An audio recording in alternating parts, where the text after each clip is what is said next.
Good morning, everybody. I'd like to call this meeting together, give some introductory remarks. Thank you for coming to our hearing, and thank you for your interest in what's going on in not just our committee, but on Capitol Hill and around the country. I'm excited to welcome all of you to the EPW committee hearing of the first one of the 119th Congress, and my first as the chairman. So I like this little sign here, I must admit. This is also the first hearing that I'm going to have as Senator Whitehouse as the ranking member.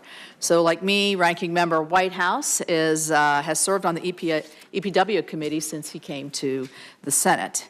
He is a passionate and vocal advocate on behalf of of Rhode Island, and he is of his constituents, and he's a great partner here on this committee in delivering legislative solutions for the American public.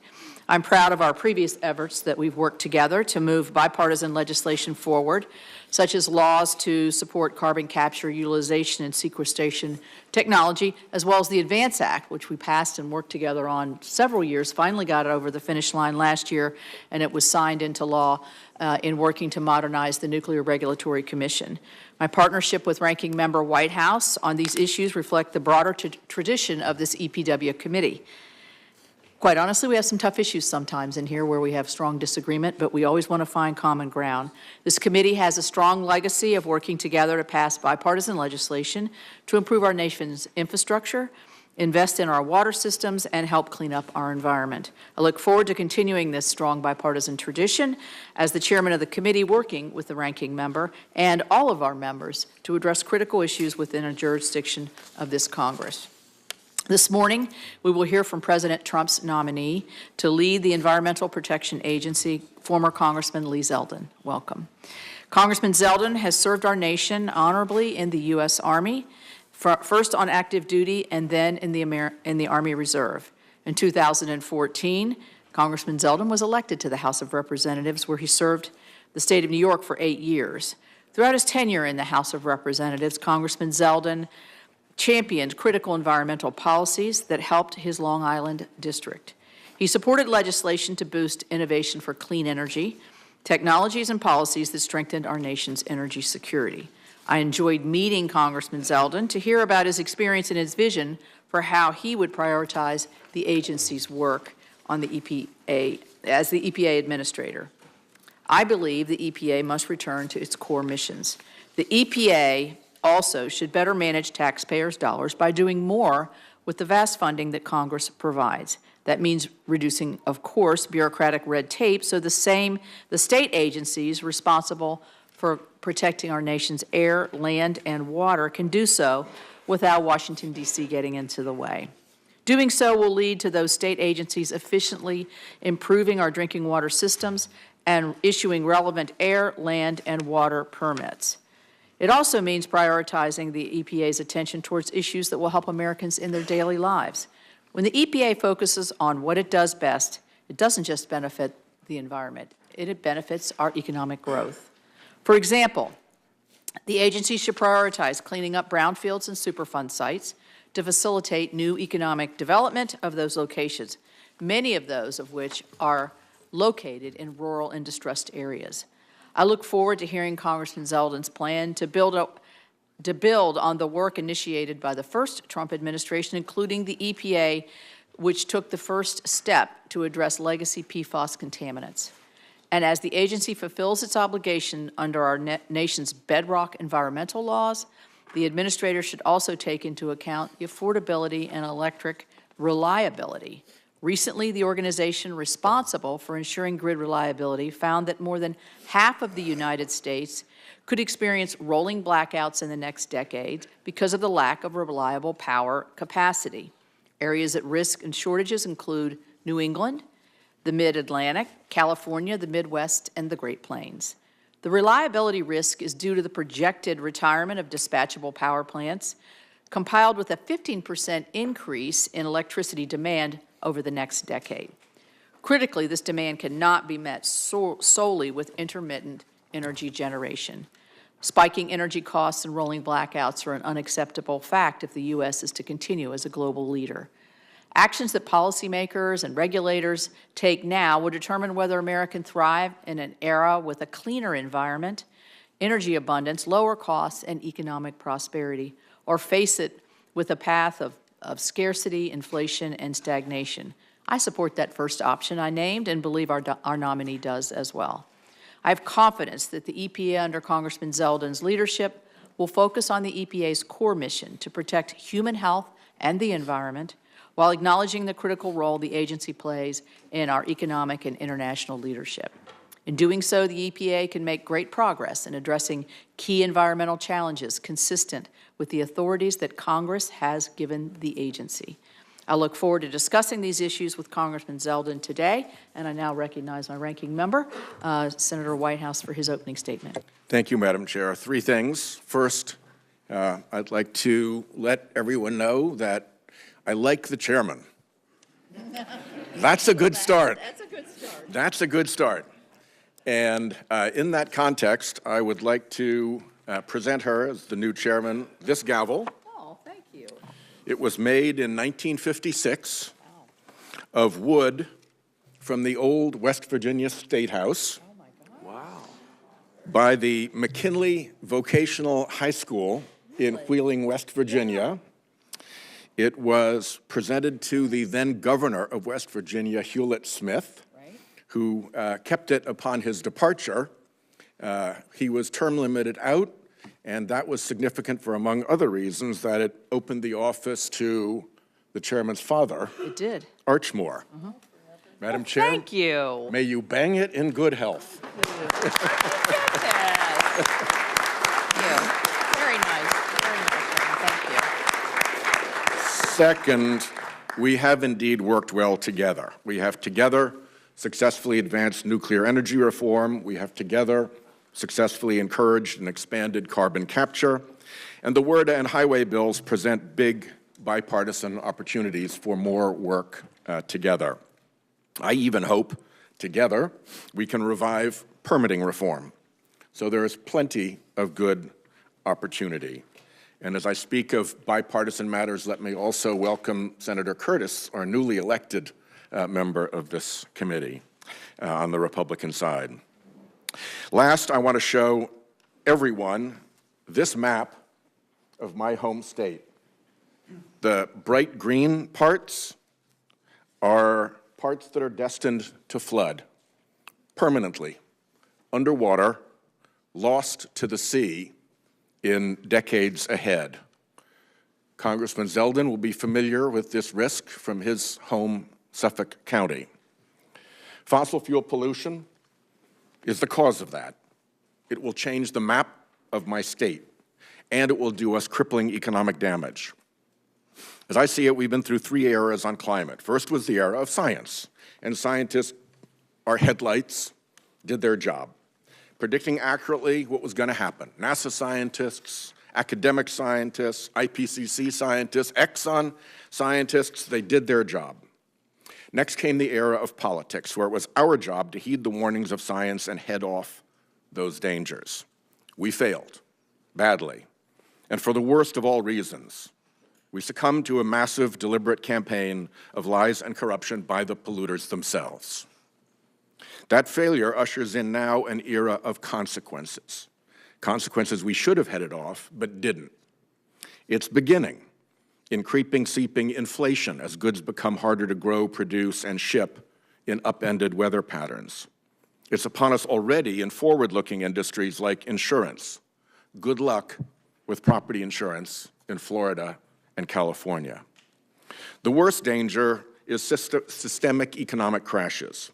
One, widely warned of in economic literature, is the carbon bubble, bursting when the international oil cartel or the massive government subsidies cease propping up fossil fuel, and stranded assets lose all value, and the resulting shock cascades into the global economy.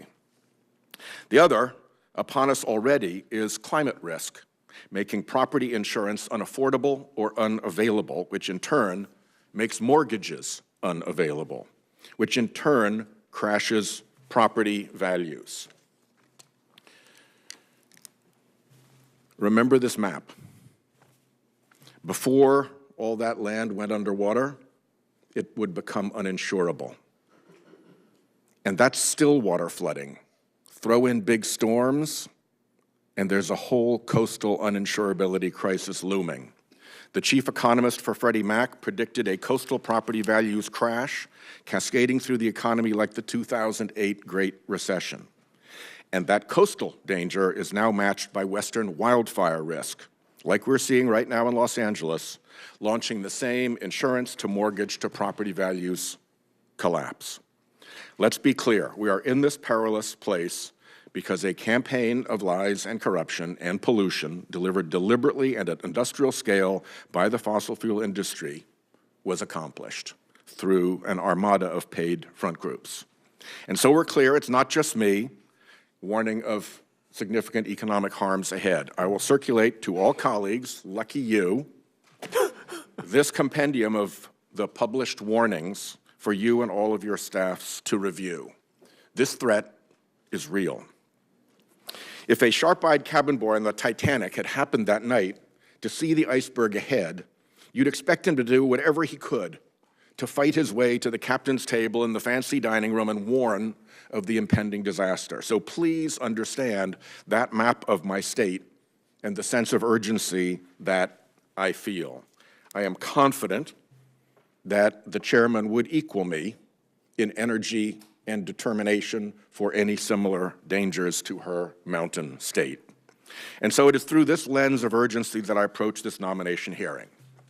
President Trump has called climate change a hoax. While running for president, he met with fossil fuel industry executives and told them they should give him $1 billion in exchange for his reversing the rules that protect our air and water and limit the pollution that is driving climate change.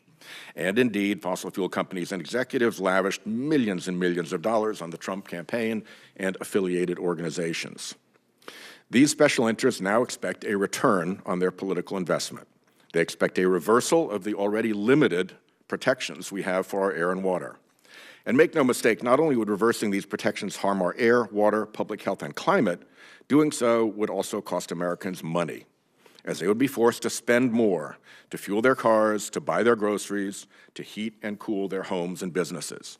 That's money that would go directly from every hardworking American's wallet into the accounts of billionaire fossil fuel barons and giant oil companies. The question then for Mr. Zeldin here before us as President Trump's nominee to run the Environmental Protection Agency is simple. Will he follow the science and the economics and protect our air, water, and climate?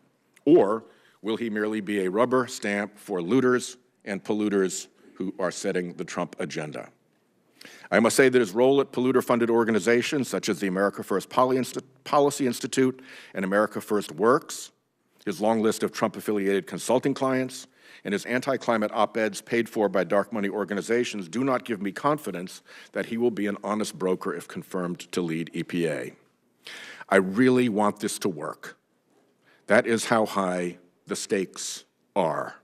I am not here trying to score points. I'm here trying to steer us away from what I see as a calamity ahead.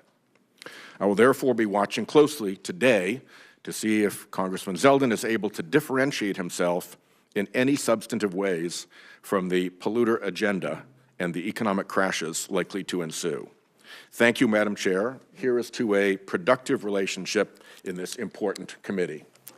Thank you, Senator. Thank you for the gavel. That has great meaning to me, so I very much appreciate it. I'm actually from the northern part of the state, so where it was made, so thank you. I'm now going to turn to Senator Barrasso, who is going to be introducing Congressman Zeldin. Thank you very much, Chairman Capito, Ranking Member, White House members of the committee. Thank you for allowing me to be here today to introduce Congressman Lee Zeldin, who has been nominated to be the administrator of the Environmental Protection Agency. The EPA is very important to Wyoming and to the nation. It's responsible for protecting our air, our water, and our communities. Americans deserve clean air and clean water. They also deserve clear rules and common sense from the government. Over the last 4 years, they've gotten neither. The EPA has pushed policies that kill jobs in Wyoming and raise the cost for families across the nation. It has also pursued rules that shut down power generation and threaten electric reliability. Americans should be able to take for granted that the lights will go on when they flip the switch. They should know that those making the rules understand that their livelihoods depend on a balanced and measured approach. Instead, the approach over the last 4 years has been based solely on radical environmentalism.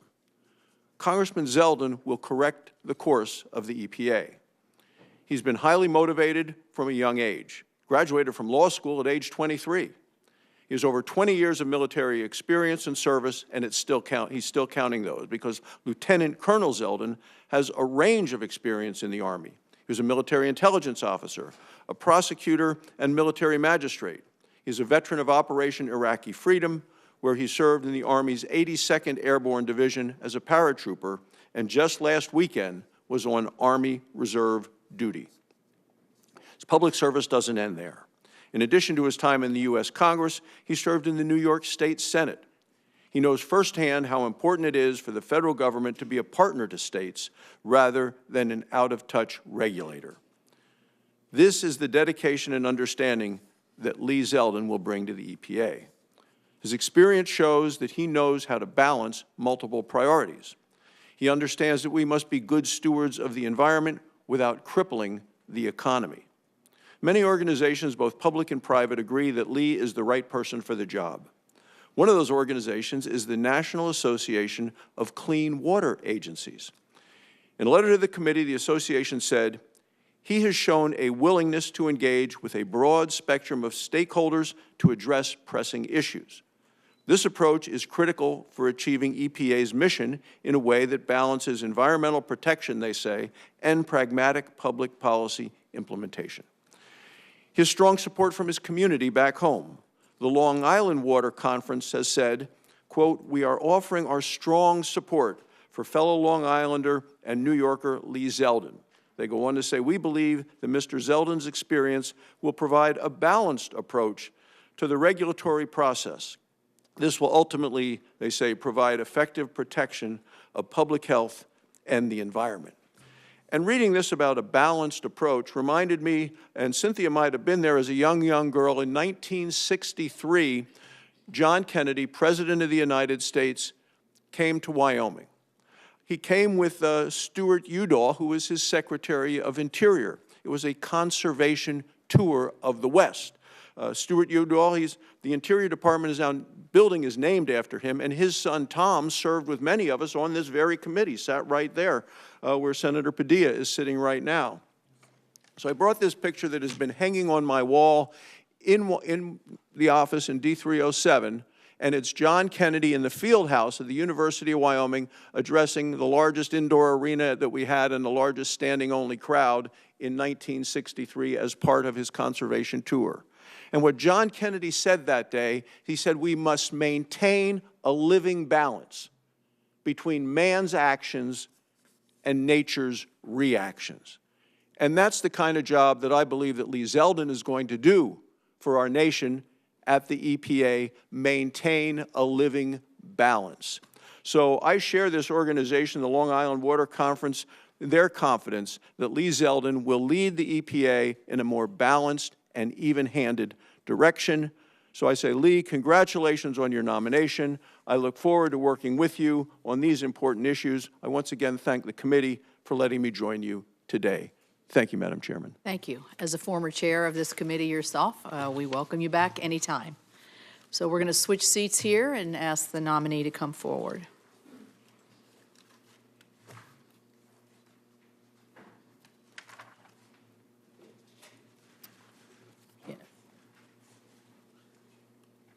Somebody needs to take this to get the sign.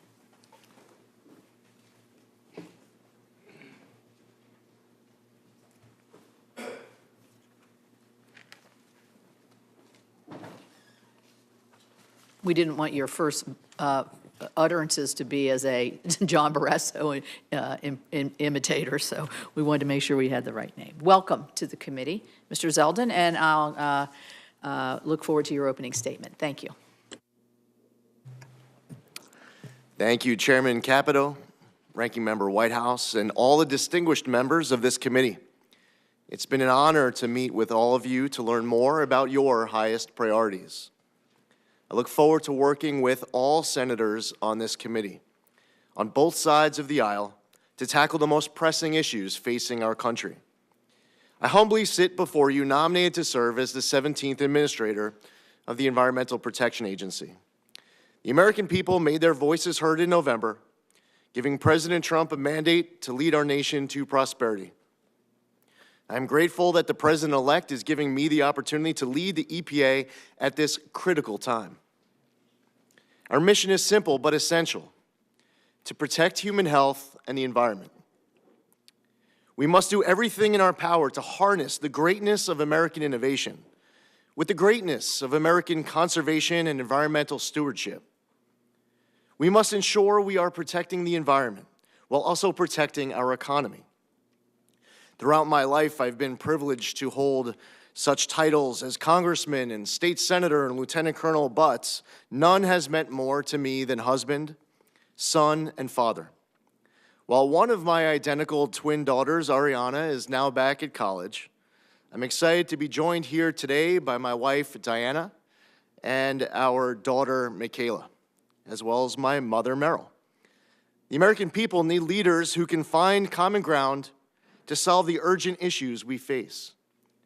I want my daughters, your loved ones, and every child across our country to thrive in a world with clean air, clean water, and boundless opportunity. If confirmed, I pledge to enthusiastically uphold the EPA's mission. I will foster a collaborative culture within the agency, supporting career staff who have dedicated themselves to this mission. I strongly believe we have a moral responsibility to be good stewards of our environment for generations to come. It's been so motivating to see the tremendous talent stepping up to serve in the EPA. I couldn't be more excited to partner with our EPA team nationwide to exceptionally serve the American public. I had the honor of working with many of you when I represented New York's 1st Congressional District. My district on the eastern end of Long Island was unique in that it was almost completely surrounded by water. My constituents took environmental issues very seriously, and I developed a record in Congress fighting hard and with great success advancing their local priorities. I worked across party lines to preserve the Long Island Sound and Plum Island. I supported key legislation that became historic bipartisan success stories, like the Great American Outdoors Act and Senator Sullivan and Whitehouse's Save Our Seas Act to clean up plastics from our oceans. Whether it was leading the fight for Sea Grant, combating PFAS in drinking water, voting for the Lautenberg Chemical Safety Act, or supporting clean energy projects on Long Island, I was proud to do my part to secure these environmental victories. Georgetown University and the Lugar Center consistently ranked me one of the most bipartisan members of Congress, and to that end, I joined the Bipartisan Climate Solutions Caucus to focus on tackling the challenges of a changing climate. If confirmed, I want to work with all of you to address the unique environmental issues facing your state. Not only do I want to partner with you, I want to learn from you. I ask you all what a former administrator asked a great chairman of this committee from my home state, Senator Daniel Patrick Moynihan. What advice would you give me as I undertake to lead EPA? I look forward to having this discussion with each of you. The EPA must be better stewards of tax dollars, honor cooperative federalism, and be transparent and accountable to Congress and the public. The American people elected President Trump last November, in part due to serious concerns about upward economic mobility and their struggle to make ends meet. Too many of our fellow Americans are trapped in poverty and desperate for a whole-of-government approach to give them a hand up. We can and we must protect our precious environment without suffocating the economy.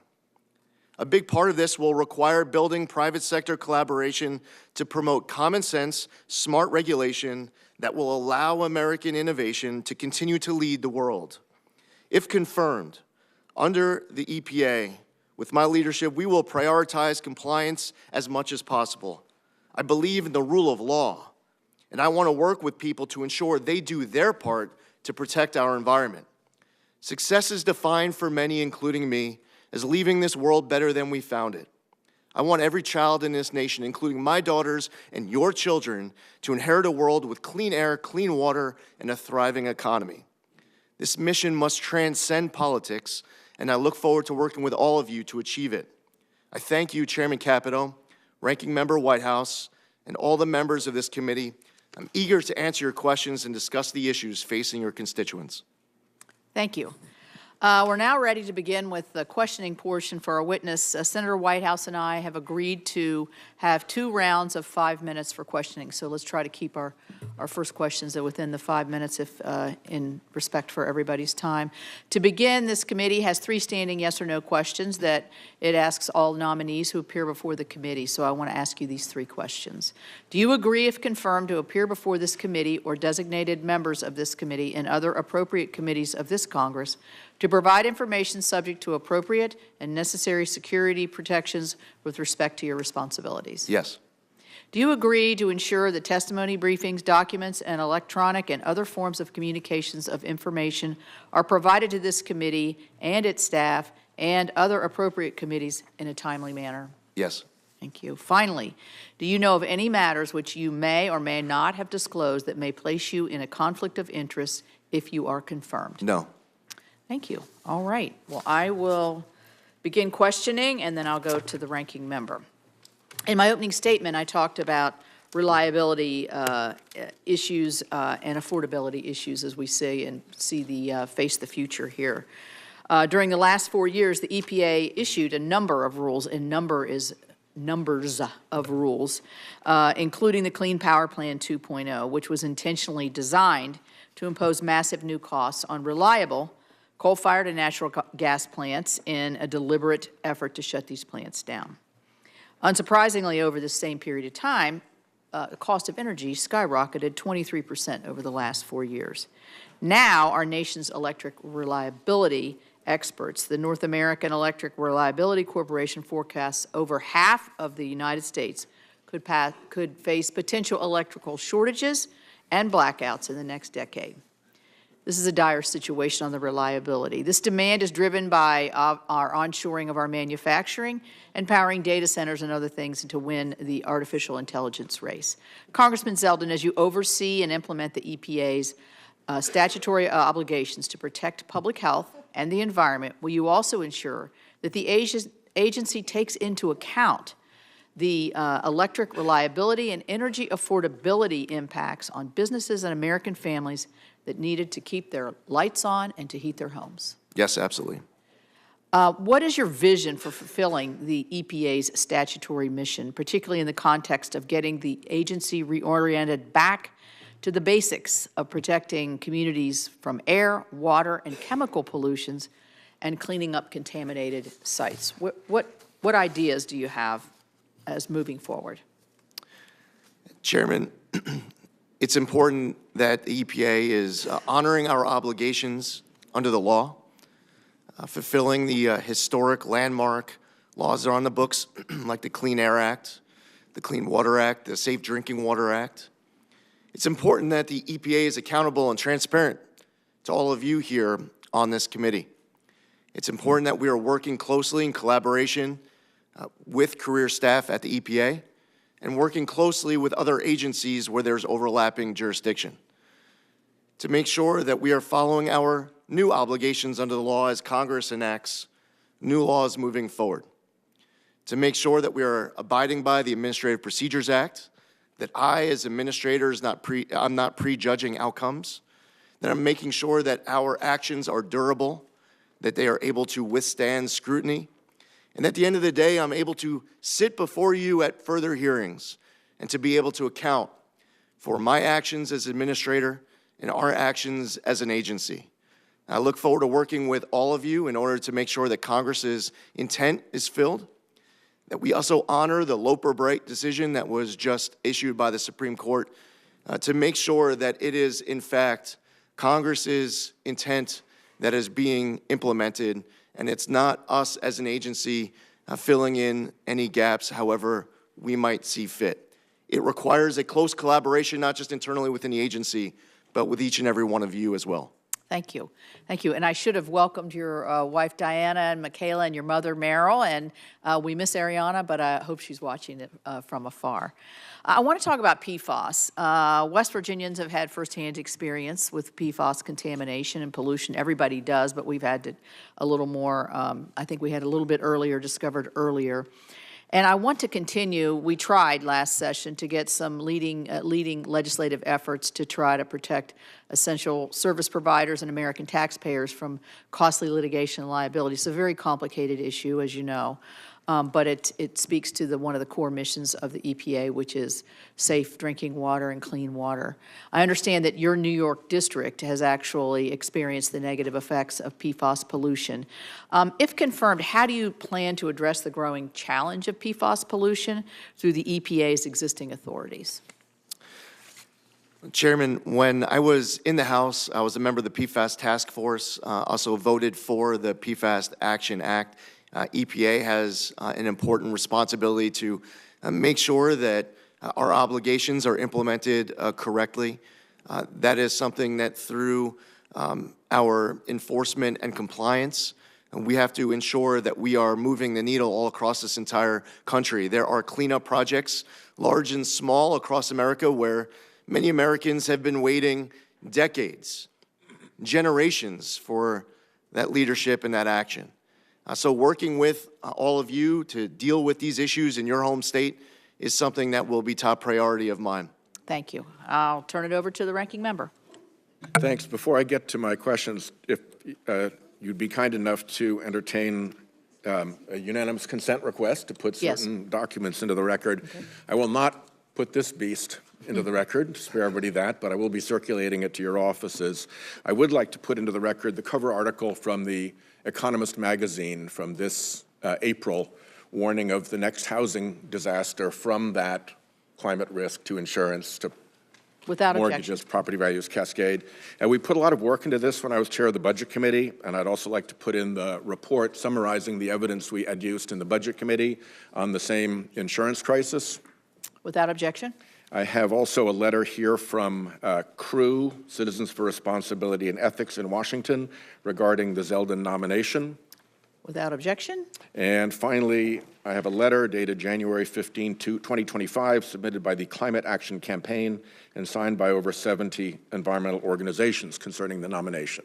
Without objection. Great. Thank you very much, Chairman. Mr. Zeldin, welcome. As we discussed when we met, I said I was going to ask you some really basic, no-tricks questions about climate change. So let me just start with those. First, as a matter of law, is carbon dioxide a pollutant? Thank you, Senator, and I enjoyed our meeting with your team as well, and I look forward to working with all of you. As far as carbon dioxide emitted from you during that question, I would say no. As far as carbon dioxide that is emitted in larger masses that we hear concern about from scientists as well as from Congress, that's something that certainly needs to be focused on for the EPA. And as a matter of law, it is a designated pollutant, correct? Senator, while carbon dioxide is not named as one of the 6 in the Clean Air Act, the EPA has been treating it as such. Yeah, because of a Supreme Court decision that said so, correct? Correct, yes, Senator. What effect, briefly and in layman terms, I know you're not a scientific expert, what effect are carbon dioxide emissions from fossil fuel combustion having in the atmosphere? Senator, while I am someone who believes strongly that we should work with the scientists, leaving the science to the scientists, the policy to the policymakers, and that we all work together. I don't sit before you as a scientist. Fortunately, at EPA, we do have many talented scientists who provide that research. They have that talent to be able to tell us exactly what the metrics are of their research. Just generally, and in layman's terms, what effects do these carbon dioxide emissions have when they enter the atmosphere? Trapping heat, Senator. And what effect, again, briefly and in layman's terms, does methane leakage from fossil fuel production and transport have in the atmosphere? Same. Heat trapping also. And what effect, I'm from the ocean state, so I've got to ask this one. What effect are carbon dioxide emissions from fossil fuel combustion having in the oceans? Well, the emissions of greenhouse gases trap heat, Senator. As far as your concern that you expressed at the onset of your testimony as you showed that map of Rhode Island, and as you suggested, and as I mentioned, as I represented the district on the east end of Long Island, rising sea levels are concerns where I'm from as well. And it's one of the reasons why the federal government, through the Army Corps, had to invest in a Army Corps of Engineer project with the revetment of Montauk Lighthouse, with fear that if we did not do that, that Montauk Lighthouse, and due to erosion, would be collapsing into the ocean. Is it correct that the trapped heat from carbon dioxide emissions and methane in the atmosphere is heating up the oceans? In fact, 90% of the heat goes into the oceans, and that is what is producing the sea level rise you just discussed. That is what the scientists tell me, Senator. Yep. And are the oceans also absorbing about 30% of the carbon dioxide itself, and therefore chemically turning more acid in measurable and clear ways? Senator, as far as any specific numbers, I have to defer to the research of the scientists. But generally that is happening.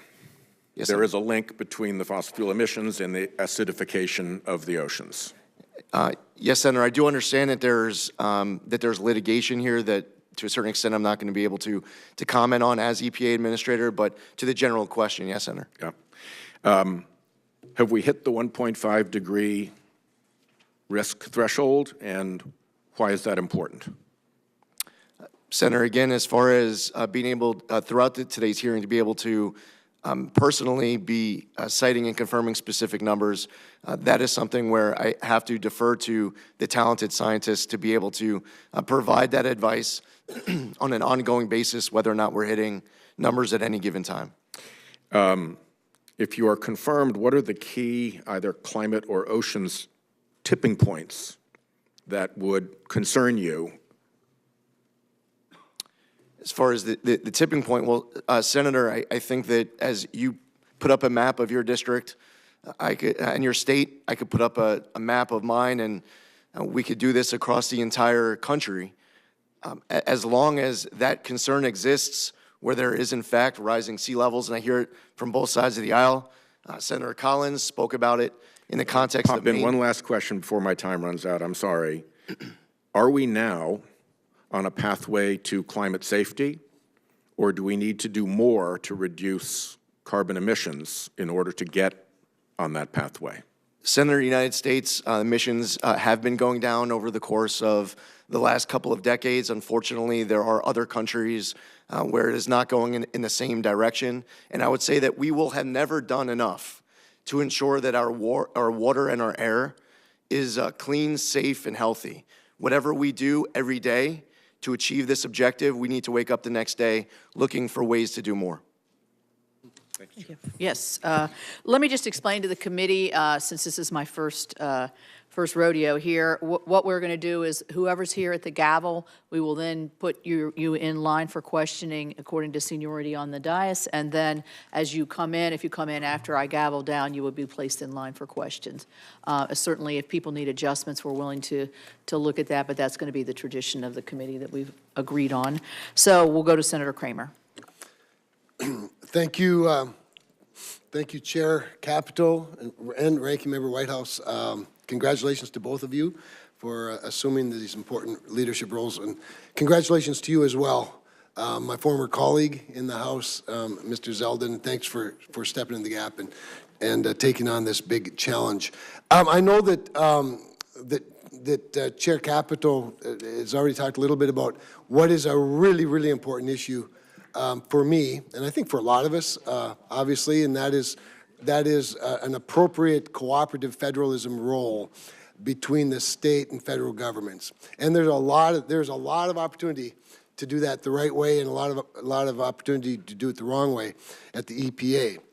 So I'm going to point to one specific case that I think you're probably familiar with, and that's, of course, the waters of the United States. And you're no doubt aware of that legal, what I call fiasco, surrounding the definition of what constitutes a waters of the United States. This has been litigation ping pong for a long time. And so the first question is a simple one. Mr. Zeldin, when you read the Sackett decision authored by Justice Alito, would you describe it as prescriptive or ambiguous as it comes to the definition of federally jurisdictional water? It was clear and prescriptive. It was. When the decision was issued, the Biden administration officials even told me that the direction from the Supreme Court was clear, that they didn't leave a lot of ambiguity. And here's one portion that I wanted to chat with you about, because I believe it's particularly instructive, should you be confirmed. Quote, finally, it is also instructive that the Clean Water Act expressly protects the primary responsibility and rights of states to prevent, reduce, and eliminate pollution, and to plan the development and use of land and water resources. It is hard to see how the state's role in regulating water resources would remain primary if the EPA had jurisdiction over anything defined by the presence of water, unquote. Now, I was tempted to bring the poster, but in previous definitions, as they've gone back and forth, there's one that Sackett was based on, actually, or that would be relevant to Sackett, where the entire state of North Dakota was basically a federal wetland. We're a semi-arid state with badlands and big prairies. Should you be confirmed, it would be really good if the administrator took this decision and the legislative history behind it and start a rulemaking process post-Sackett with the assumption that states have primacy and primary responsibility for water within their states, not the federal government. How do you intend to sort of approach that? Because this post-Sackett WOTUS definition is going to be really, really important. Yes, Senator. With any rulemaking, as you know, I'm not allowed to prejudge outcomes going in. And it's important that corners aren't cut where durability is sacrificed. Laws are written by Congress, and there are cases that have come out from the Supreme Court that provide the EPA with clear guidance on how we must do our job under the law.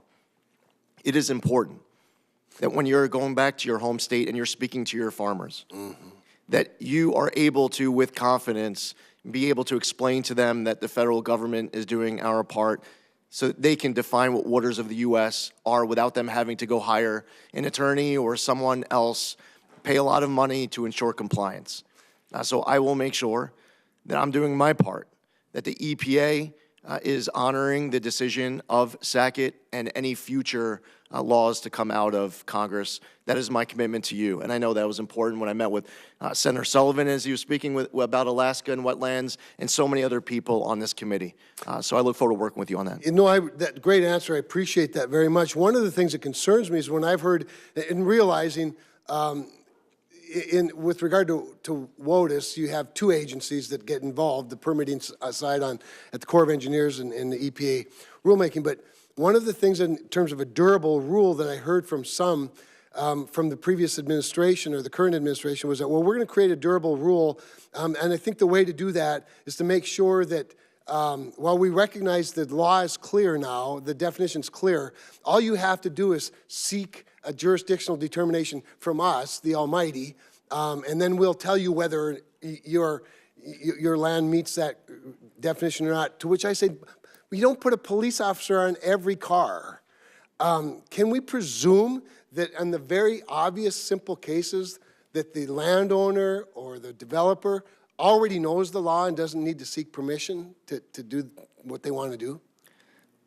Unfortunately, we face a reality where many farmers don't know whether or not their land, not just farmers, obviously, but a lot of people don't know whether or not their land has waters of the U.S. on it. And I would say that that is a failure on the part of the federal government. You should be able to go to your landowners, and they should be able to, with confidence, be able to tell you without having to ask questions whether or not waters of the U.S. are on their property.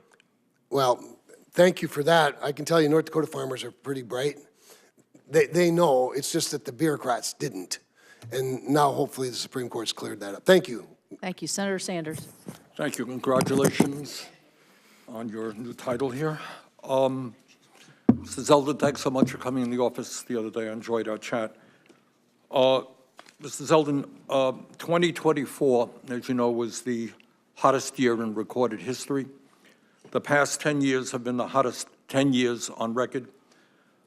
We have seen in recent years unprecedented fires in the West Coast and in Canada, and we're seeing the horrific situation in LA right now. We have seen unprecedented flooding in China, displaced millions of people there, unprecedented drought in Brazil, Africa, and elsewhere. And in Southern Africa, people are dying because of the drought and their inability to grow crops. Billions of people have been sweltering in Europe and elsewhere in unprecedented heat waves. In the midst of all of that, President-elect Trump has said that climate change is a hoax. You will be, if confirmed, one of the leading spokespeople in this country, representing us throughout the entire world. Do you agree with President-elect Trump that climate change is a hoax? Well, first off, Senator, it was great to meet with you as well. I believe that climate change is real, as I told you. As far as President Trump goes, the context that I've heard him speak about it was with a criticism of policies that have been acted because of climate change, and I think that he's concerned about the economic costs of some policies where there's a debate and a difference of opinion between parties. I would respectfully disagree with you. I think he has called it a hoax time and time and time again. And I would just say for the record that, and let me ask you this question, all right? Some of us have used the word existential threat. What we're seeing in LA right now is apocalyptic, and the other terrible weather disturbances, whether in the Midwest of this country, whether in many states that are represented right here, unprecedented floods in my small state of Vermont. We've been hit over and over again in recent years. Our state capital, Montpelier, was underwater recently in a way that we have not seen. Would you describe climate change as an existential threat, meaning that there must be an urgency to get our act together, to address it? Senator, we must, with urgency, be addressing these issues. And today, as we talk about any way at all that the EPA can do its part to make sure that our air and water are cleaner, healthier, Staying on safer. the one, look, EPA has enormous responsibilities over an enormous number of areas. I'm focusing on picking up what Senator Whitehouse said. I worry very much. Do you have kids? Yes, Senator. Okay. I worry. Many of us have kids. We have grandchildren. This is serious stuff. This is beyond politics, my friends. This is the future of humanity. And if we do not get our act together, and that is not just the United States of America, this requires international cooperation. So let me ask you another difficult question. If tomorrow, magically, the United States Congress did all of the right things, that would not be enough. Climate change is a global crisis. It requires the cooperation of China, Russia, Europe, Latin America, etc. Are you prepared to represent the United States aggressively with some of your colleagues in reaching out to countries all over the world to cut carbon emissions?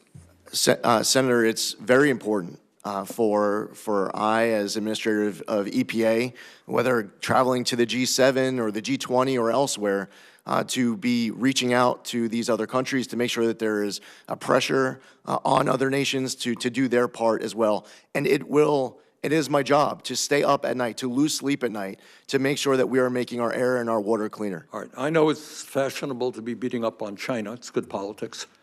They are now the major carbon polluter in the world. We have historically had that role. We're now number 2. We're not going to solve this crisis without working with China.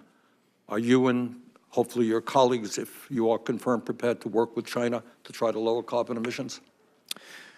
Senator, on many different issues, it is important not just to be working with nations that we are the strongest aligned with, but to also be in communication and engaged in dialogue with countries that might be considered competitors and also our greatest adversaries. And right now, China is an adversary in many respects. Okay. As part of the IRA, had a provision in there for, I believe, $7 billion to lower electric bills for working-class people all over this country by helping them install solar panels on their roof. We did it, my wife and I did it in our house. Our electric bill went down by 80%.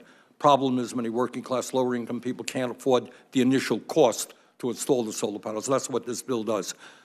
Can I have your word right now that you will work with me to make sure that that Solar for All program is rapidly and effectively implemented all over the country? Senator, it is my obligation on this and every other law enacted by Congress that I will follow my obligations under the law. And when it comes to spending money, it is important that I have the ability to sit before you and account for every dollar that's being spent by the EPA. So I know that this is an important priority of you, and solar power. Sorry. That's okay. Almost saved by the bell. That was the fossil fuel industry. I look forward to working with you on this, Senator. Thank you, Madam Chair. Thank you very much. Thank you. Senator Curtis. Thank you. And before I begin, just a big thanks to all my colleagues on the committee, Madam Chair, Mr. Ranking Member, and all my colleagues. Really look forward to working with you on this committee, and I'm very excited to be part of this. Mr. Zeldin, I'm from Utah. In Utah, we're pretty proud of our beauty, of our natural resources. It really would be hard to find a more spectacular place in the United States. Everything from 5 national parks, arches and monuments and ski resorts.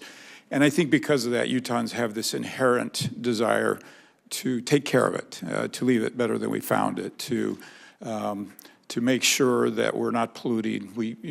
I can find total agreement in Utah that less pollution is better than more pollution, less emissions is better than more emissions, and that we want to leave the earth better than we found it.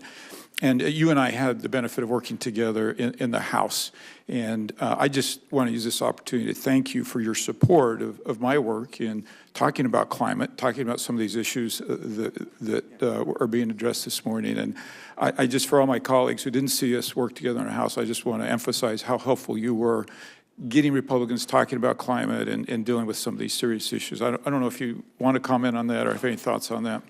Well, Senator, congratulations. I'm looking forward to serving with you in this new capacity, and I enjoyed our work together. I would say that there's a lot that should unite Republicans and Democrats, conservatives and liberals as it relates to the environment. I represented a district where people who are conservative Republicans would be able to unite with people who identify as more liberal Democrats to focus on making our environment better. That type of work together, that common ground, is what the American public are desperate for.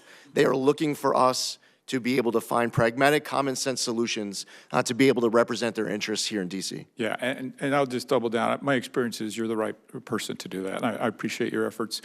Now, all of that said, let me talk about some problems in Utah.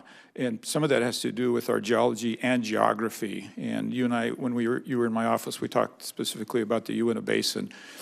80% of the methane that is registered in the basin doesn't come from traditional fossil fuel sources. It comes from ground sources. It comes from air that comes into the region. And yet they're judged and measured on that whole 100%, not the 20% that they admit.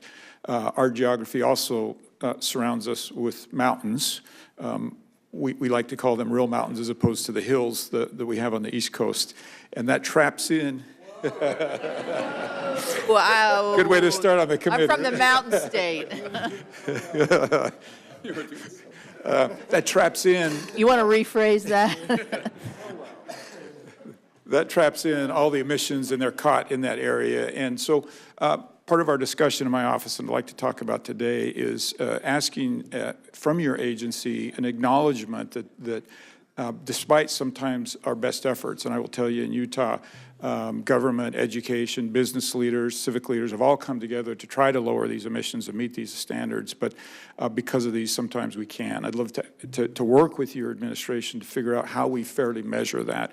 Could you comment on that? Yes, Senator. I look forward to being able to work with you and every senator on this committee. I want to make sure that our teams are working together. I sat on the other side of many of these hearings, and one of my greatest frustrations as a member of the House of Representatives was to send a letter, send a follow-up letter, send another letter, and then you're at a hearing following up on your third letter, and the person who's testifying before you is acting as if they haven't received your first, second, or third. That collaboration is very important so that when I'm sitting here before you, that I am able to be accountable to all of you. And that when you need something from the EPA and you're asking a question, that we're able to provide prompt answers. Part of this, too, is a relationship and understanding every important local priority of each of you in your home states. I want to be able to travel to your states, to be able to see firsthand on the ground whatever are your top priorities. And I know, Senator, you have many top priorities in Utah. I look forward to visiting Utah and being able to see for myself and bringing a team. Thank you. Would love to have you there. And giving your regional administrator some flexibility, and also, for instance, flexibility in things like technology, being agnostic to the technology and being more focused on the end result, I think would help us get some better results.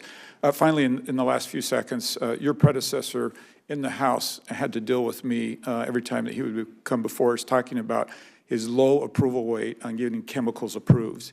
They are 0% of statutory requirement getting these chemicals approved. And I would joke with him, like, you could actually, it's statistically impossible. You could stumble on some approvals, right, accidentally. So I just want to warn you that I'm going to be as tough on you as I was on him, and that this is important. A lot of these chemicals can replace some of these PFAS chemicals, and if we can't get them approved, it just makes the difficulty of getting these off the market near impossible. So look forward to working with you on that, and look forward to seeing you in the mountains of Utah. I yield my time. Your seat has been relocated over there by Senator Moran. Senator Merkley. Thank you, and I'm completely down with Senator Curtis's description. My daughter and I went by U-Haul across the country, starting on the East Coast, and we went through those East Coast hills, and by the morning of the third day, she woke up and saw the mountains. We were in the middle of the Rockies, and her eyes got wide, and she said, "Now I understand, Dad, why you say the only real mountains are in the West." So let's just say it's a bipartisan fact, agreed to right here. Mr. Zeldin, you have made an emphasis on the science being the foundation. And one of the concerns that I have is regard to the role of paid influencers. And you have reported that you have been paid to do various op-eds. Would you provide to the committee a list of all of the payments you've received and who is paying you, and a copy of the op-eds you prepared so that we have a complete understanding of your background in that area? Yes, Senator, and I also have provided that as part of my financial disclosure, and both ethics at EPA and the Office of Government Ethics has reviewed all of those submissions in providing that clearance letter to the committee. Yes, we do have your financials. They do not give the details on the text of which op-eds, and sometimes it's obscured. For example, the $50,000 to $100,000 that you were paid for op-eds, but it also says speaking fees, use of media studio, and so forth. So if you could tie the actual payments for the op-eds to the op-eds you wrote, so it's just so we have a clear and transparent understanding of that piece, because we want to have our folks serve the public interest and have that foundations of science you're speaking to, but I think the citizens deserve to understand as we wrestle with this moment, that background. And also the background, you've rented out your media studio multiple times. Was that for doing interviews? Did you do interviews in your media studio and then you asked to be paid for using your own media studio for interviews? So twofold. First off, the first point, I have provided a breakdown of every individual op-ed as well as the publication and the date of the publication. Any further, if you need us to print up what was referenced, we're happy to do that. And as far as the media studio, I owned a media studio. So networks could rent, can use that studio for a TV hit. Thank you. Appreciate that, those details, and we'll take a look at that list. You've also, over the course of your career, received a lot of campaign funding from the oil and gas industry. I think it's estimated at $270,000. Can you assure citizens that the campaign support you've received from oil and gas industry will not influence your service to the public of the United States? Yes, Senator, there's no donation that anyone has ever provided me at any point of any amount that is going to influence any decision that I make in this position or beyond. Second, I want to emphasize the point that my colleagues have made about climate change. We are seeing a massive loss of insurance policies on the West Coast and in Florida. In Florida, 16 companies have gone bankrupt. Another 16 have stopped issuing policies. State Farm has withdrawn a massive number of policies from California. We had 6 towns burned to the ground in my home state of Oregon, less well publicized across the country. It is really a challenge. Huge number of folks in California are having to go to a state program they created, same in Florida, because no insurance would insure properties. The problem with those is there's no great solution. They're extremely expensive and difficult and have very limited coverage. All right, so I want to continue on plastics. I've been very concerned about plastics. We have more and more articles. This article I'll submit for the record. Thank you. The Washington Post has just found out about the threat between microplastics and cancer, and it goes on to talk about colon cancer, the imbalance of antioxidants, lung cancer. We've had a whole series of articles about heart disease. We have this article, Bioaccumulation of Microplastics in Human Brains, out of New Mexico. It's out for peer review right now, but we're learning more and more. We now have plastics in breast milk, plastics in every organ of the body, and plastics in our brain. In fact, it turns out, according to this study, if this turns out to be accurate, the highest accumulation of plastics is in our brains.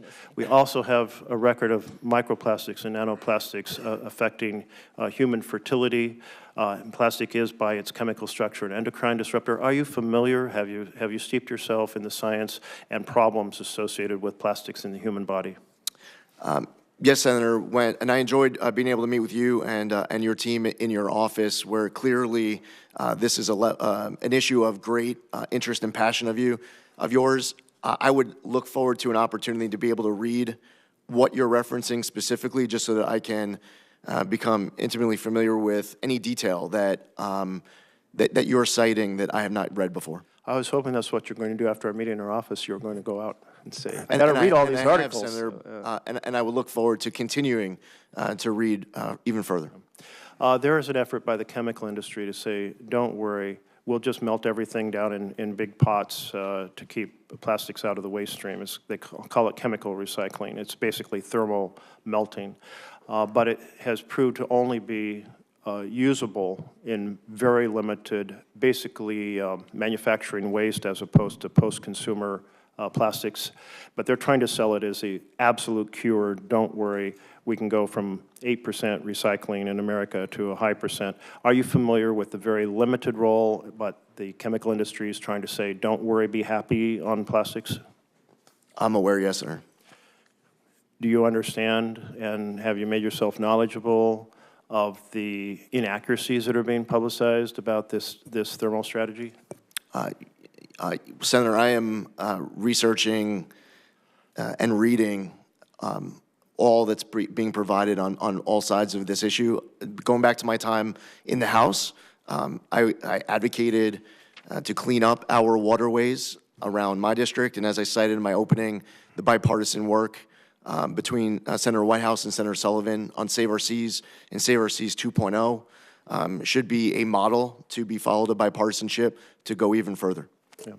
I see I'm over time. I'm sorry, Madam Chair. I'll just close by saying, in plastics, there's a big story trying to be sold about don't worry. It'll be your responsibility to make sure you speak the truth to the American people. Thank you, Senator. Senator Sullivan. Thank you, Madam Chair, and I want to congratulate you and the ranking member.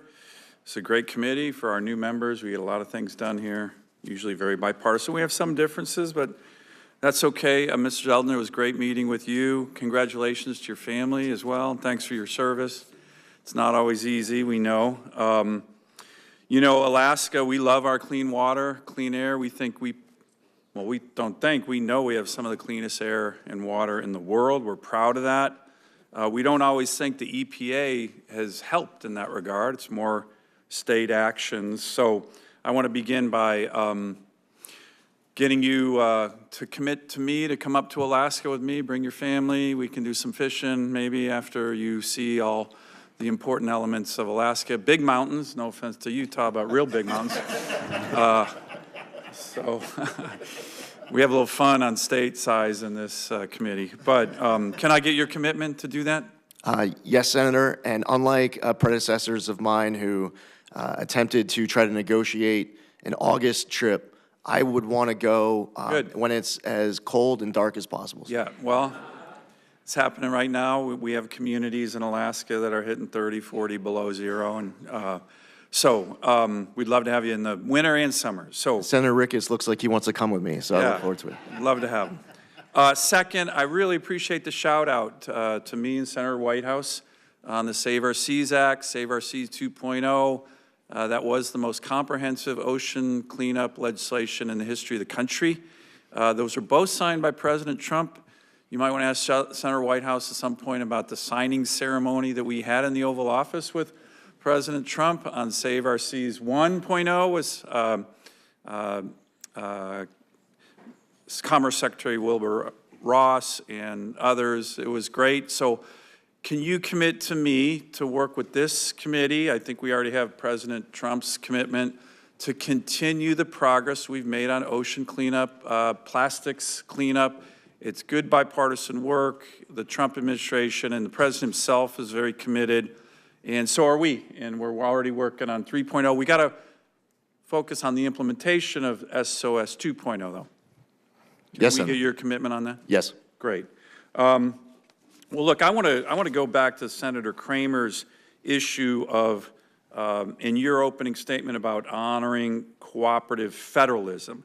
And as you know, our Clean Air Act, our Clean Water Act laws from Congress contemplate a scheme of cooperative federalism that provides an active, in some case, primary role for states on these laws. Will you commit to doing to that? Because it's a really important issue for my state. Yes, Senator. So one of the areas where we haven't seen cooperative federalism at all is the way in which the EPA in my state has a history of enforcing the laws. And no offense to my Democratic colleagues, this is always with Democrat administrations.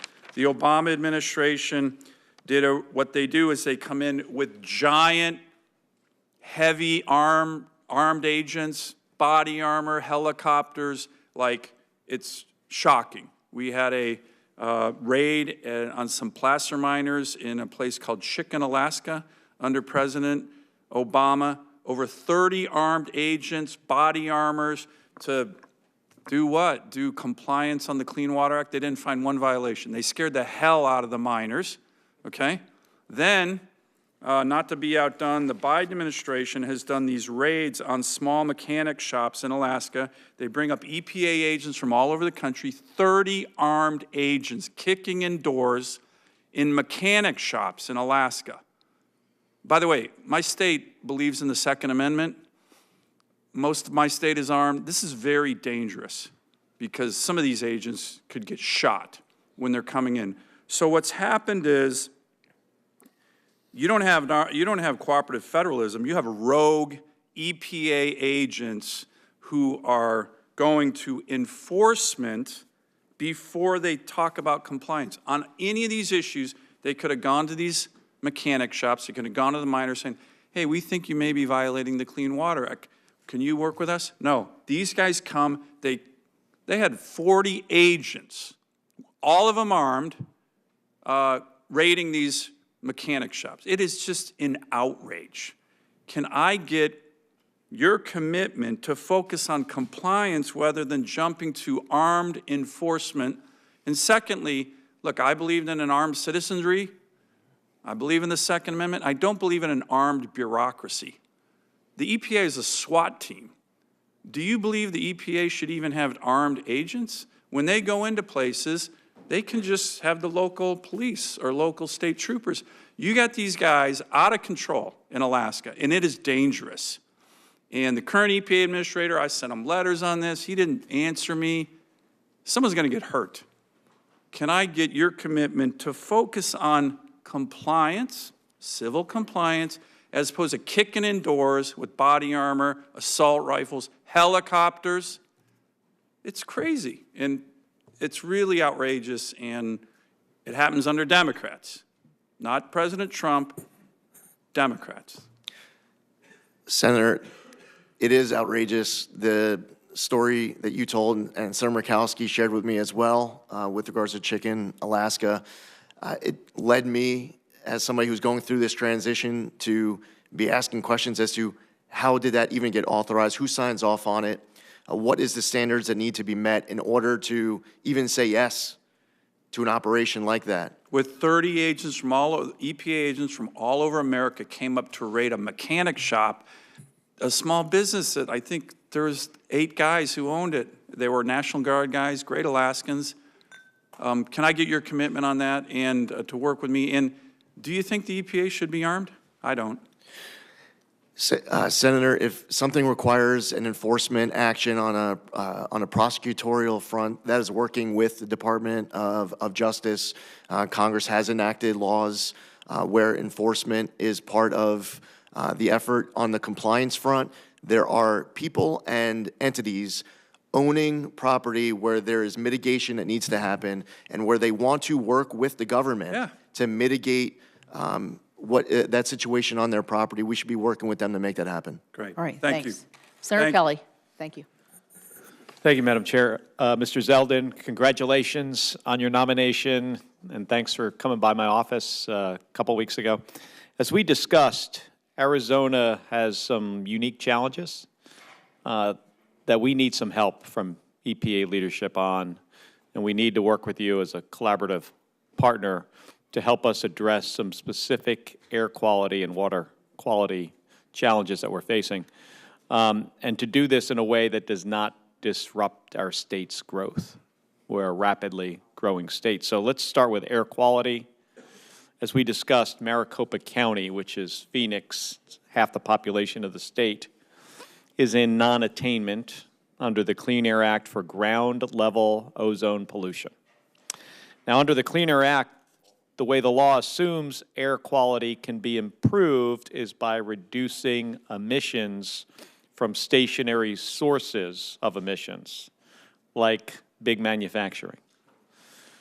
Might make sense in some parts of the country, certainly in more industrialized areas, you know, the Rust Belt, the East Coast, but it doesn't make sense in Phoenix.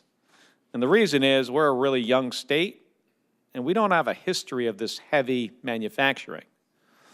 And manufacturing, by the way, is not the source of our air quality challenges in Maricopa County.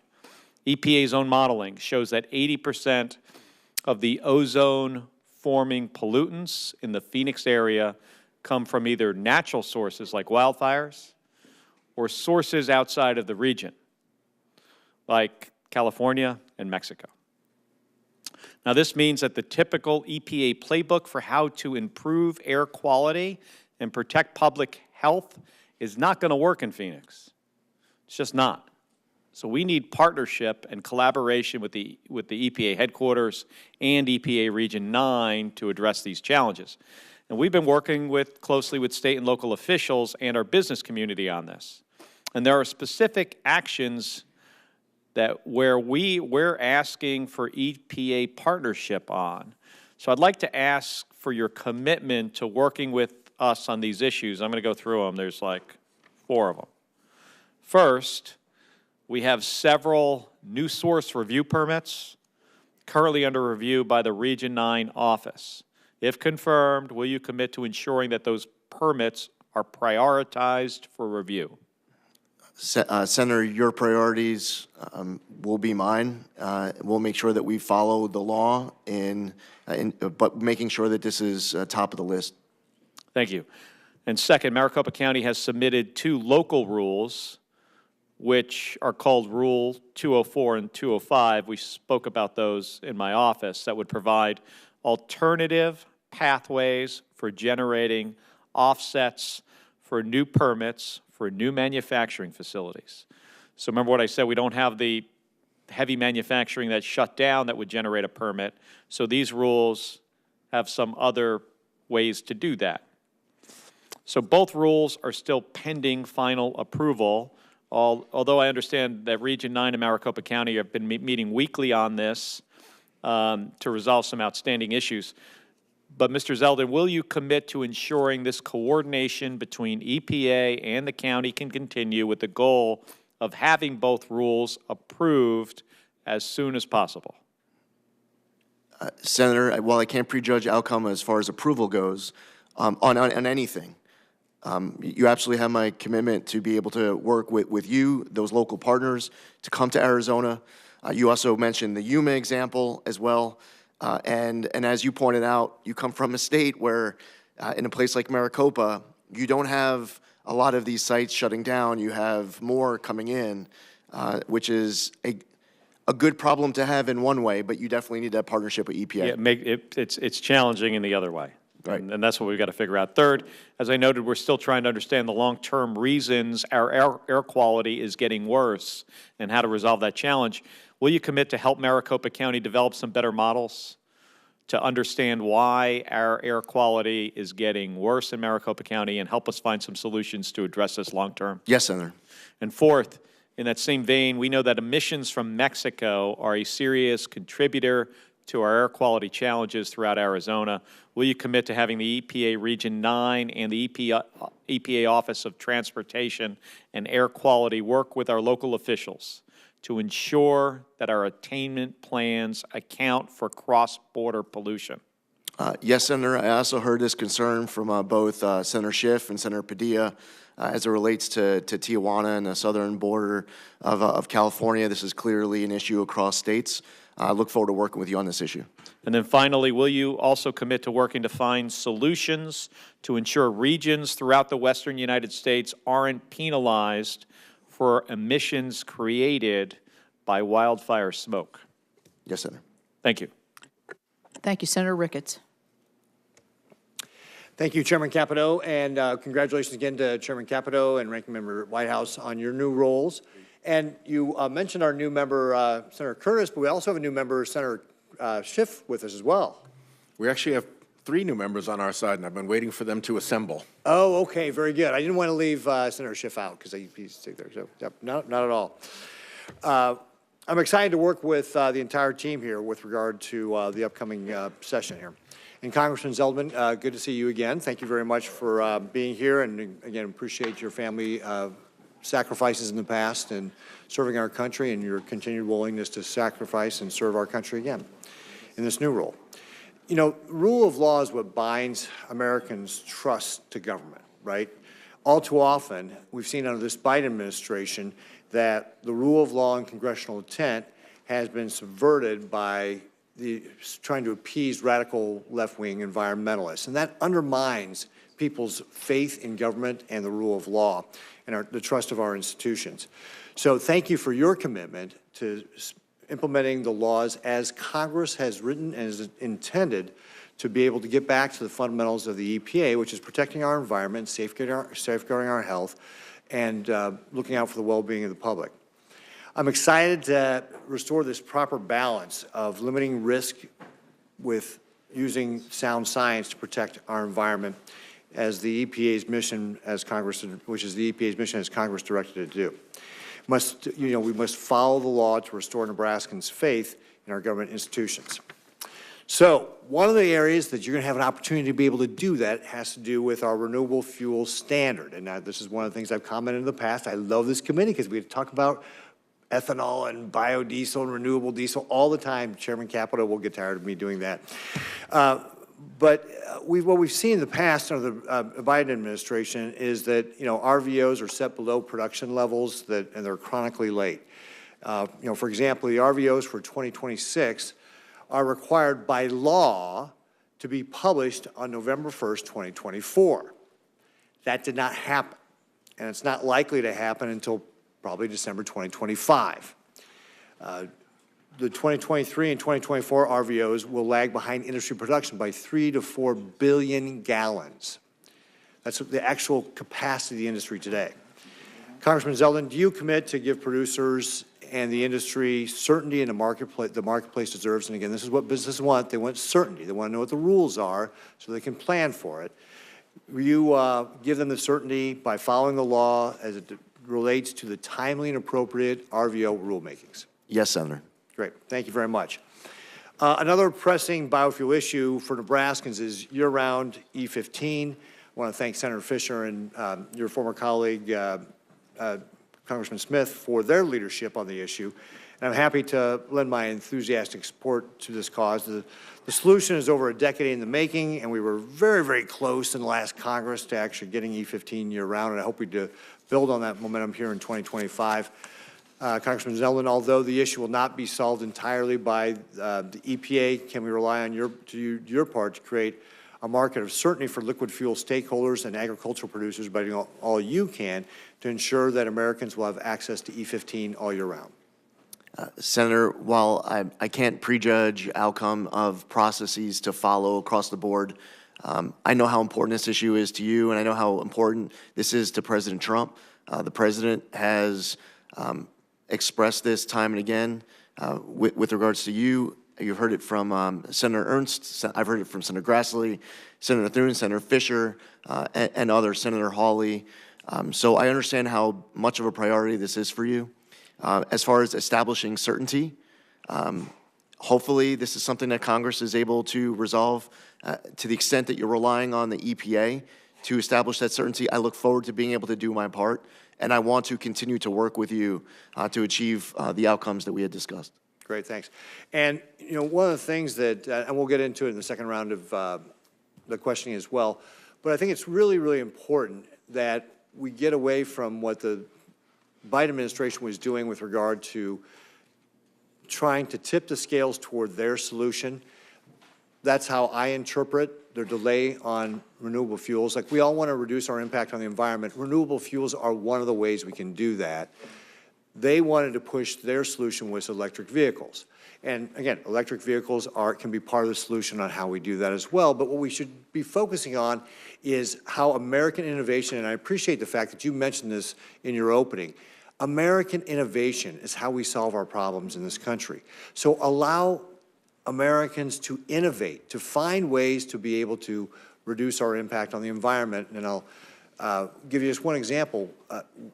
Last year, or maybe it was 2 years ago, I was seeing a demonstration by a hybrid vehicle that had, for a $600 kit, had been equipped to burn 85% ethanol.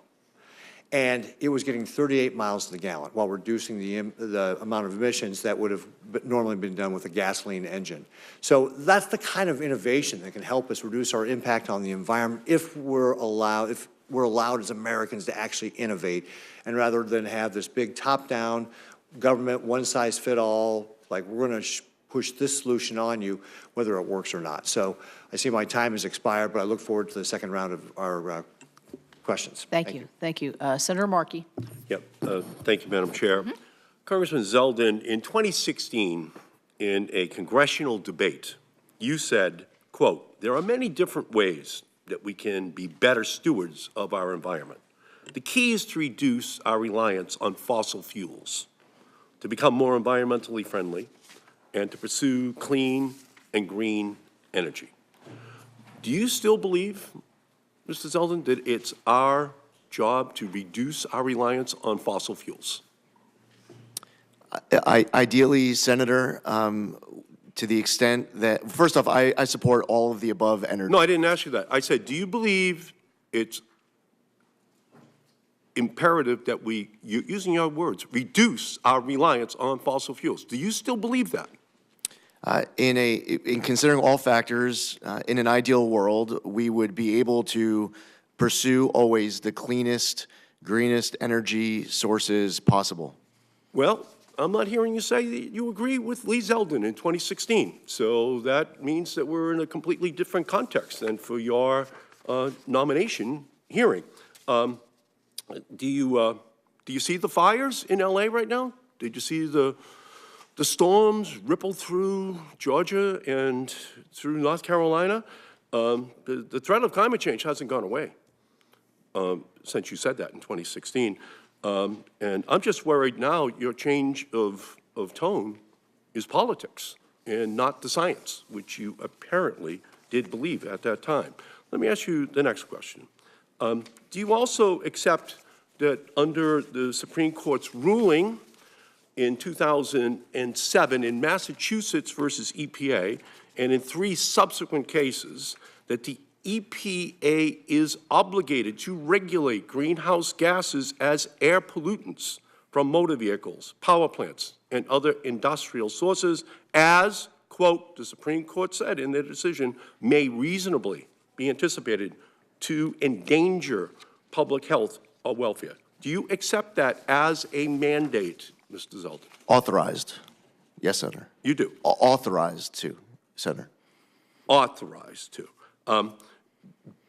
You don't actually then accept the requirement that you have to deal with the endangerment that fossil fuels actually poses to LA or North Carolina or Florida or the Gulf Coast almost on a yearly basis. You don't accept that. Senator, I just want to be accurate, and in citing Massachusetts versus EPA, the decision does not require the EPA.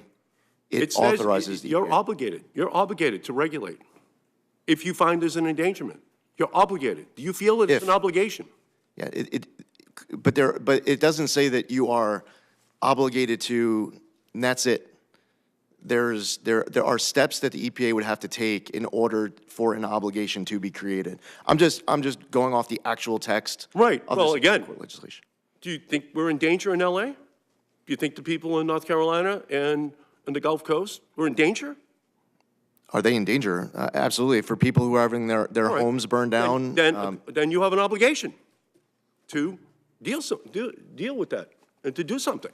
Senator, I'm not hearing your job at you see your job at the EPA as doing something about it. You know, we're watching firefighters run towards the flames in Los Angeles, and the EPA is responsible to keep the fiery embers of climate change under control. Power plants, cars, industry. Are you going to fight those dangers, Mr. Zeldin? Are you going, as you said in 2016, or are you going to fan the flames of destruction on the demand of the fossil fuel industry, which you now refuse to actually hold responsible for the rapidly warming country that we're living in? Senator, there's a few things there. First off, as far as the Supreme Court case goes, it was not a decision of the Supreme Court that if there was a fire in 2025 in California, that if that fire creates a danger to people who are having their homes burned down, that the EPA is then that triggers the EPA to regulate carbon dioxide. There's just more to that. I'm just trying to be accurate. It's pretty simple. It says the EPA is supposed to be the environmental watchdog and not a fossil fuel lapdog. That's what it says. But it doesn't actually say that, Senator. It's supposed to have families be able to sleep at night knowing their air is clean and the water is safe and their future is protected. And it just should not leave people up at night wondering if they are going to have danger that comes into their family's existence because of polluters. That's the job. And between 2016 and today, something has happened that you're not willing to just come right out and say that fossil fuels is the central culprit that has been ultimately created by human beings that the EPA's job has as a responsibility to reduce. And you refuse to actually take that central responsibility. Thank you, Madam Chair. Senator Bozeman. Thank you, Madam Chair. And again, congratulations to you and Senator Whitehouse. You all are going to be a great team as usual, and a great example, I think, for the rest of Congress. Look forward to working with you. We appreciate you being here, appreciate your willingness to serve. We had a great meeting, and I want to compliment you on the fact that you have made yourself available. I know you've worked on that really hard. Senator Curtis, in response to a question of his, you talked about the frustration of writing letters and, you're at a hearing and nobody's responded and making calls. You've got maybe a situation like Dan talked about or whatever senator on both sides of the aisle, and you just can't get through to anybody to really, Can you talk about, as a former member, how important that is to you to make sure that you're going to continue to be available, and answer the phone, and be such that we can get the information that we need to go forward? Senator, I want every member of this committee to have the ability to contact me, to be able to share directly your concerns and your ideas. I want to be responsive to all of the members of this committee.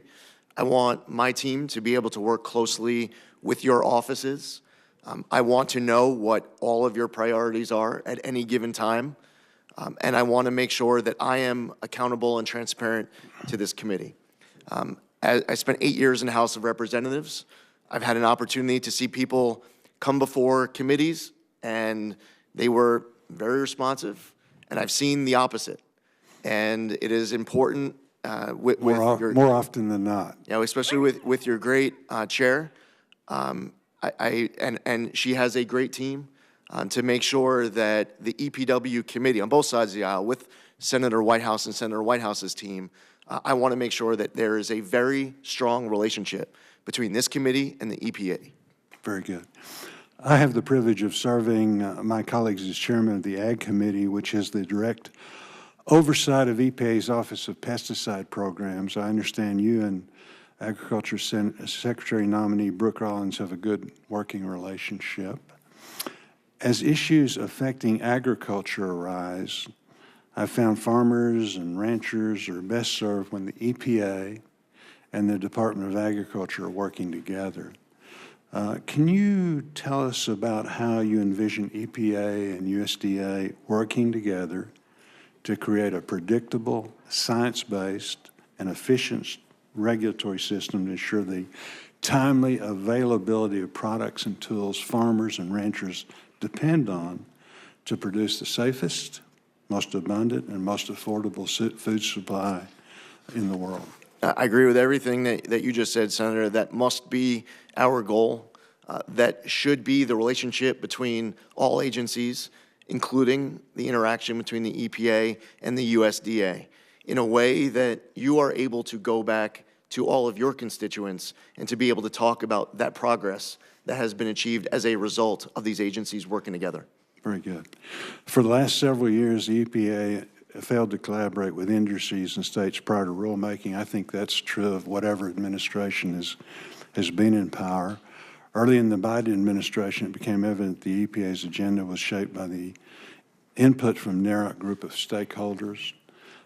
Given that every rulemaking has a significant impact on businesses, workers, and domestic manufacturing, which cannot simply be restored overnight, how will you work with industries more collectively to ensure that their concerns are addressed while maintaining a balanced approach to environmental protection?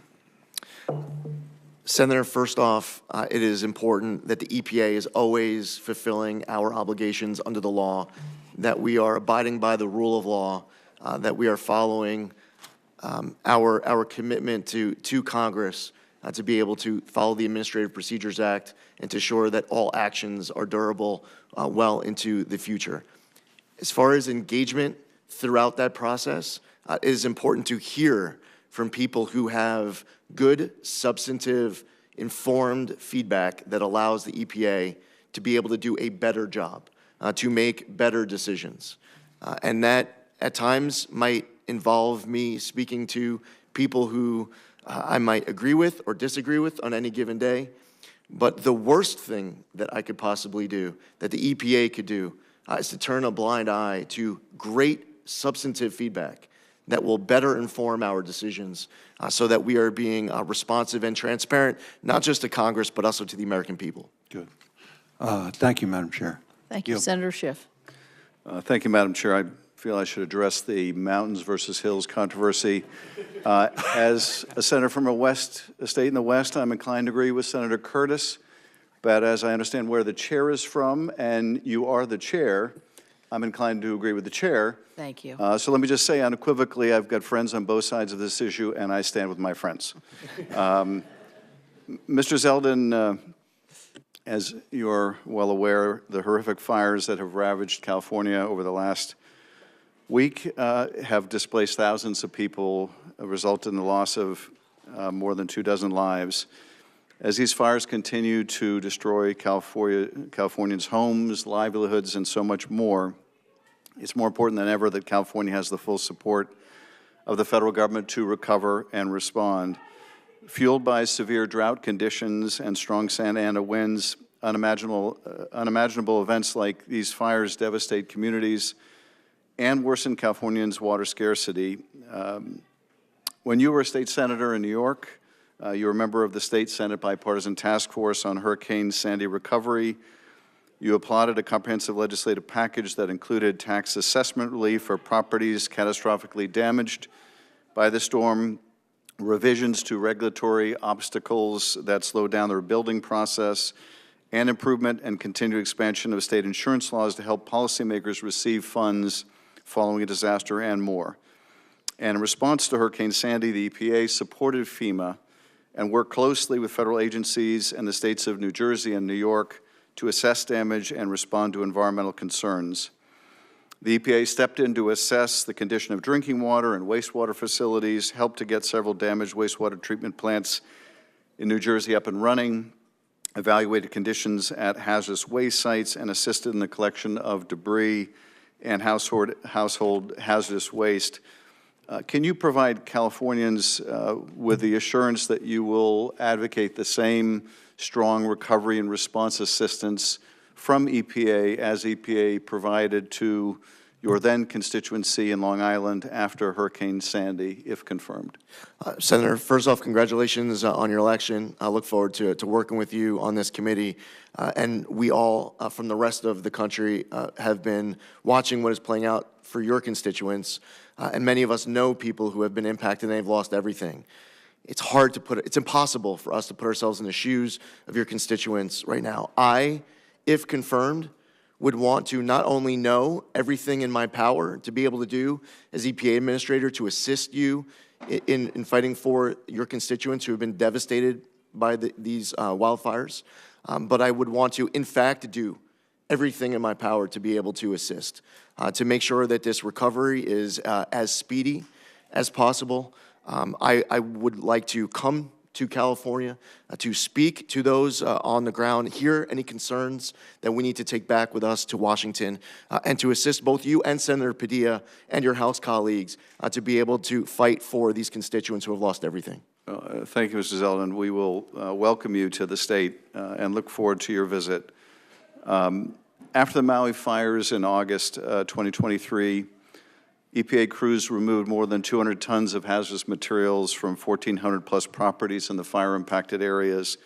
The EPA also deployed water emergency team members to provide on-the-ground guidance and technical assistance for stormwater, wastewater, and drinking water for the county of Maui. Do you commit also to prioritizing similar assistance for California to ensure that local water supplies are tested, treated, and restored to safe drinking water standards, just as EPA stepped in to do after the horrific Maui fires? Senator, I would want to do everything in my power, if confirmed as EPA Administrator, to be able to assist with that as well.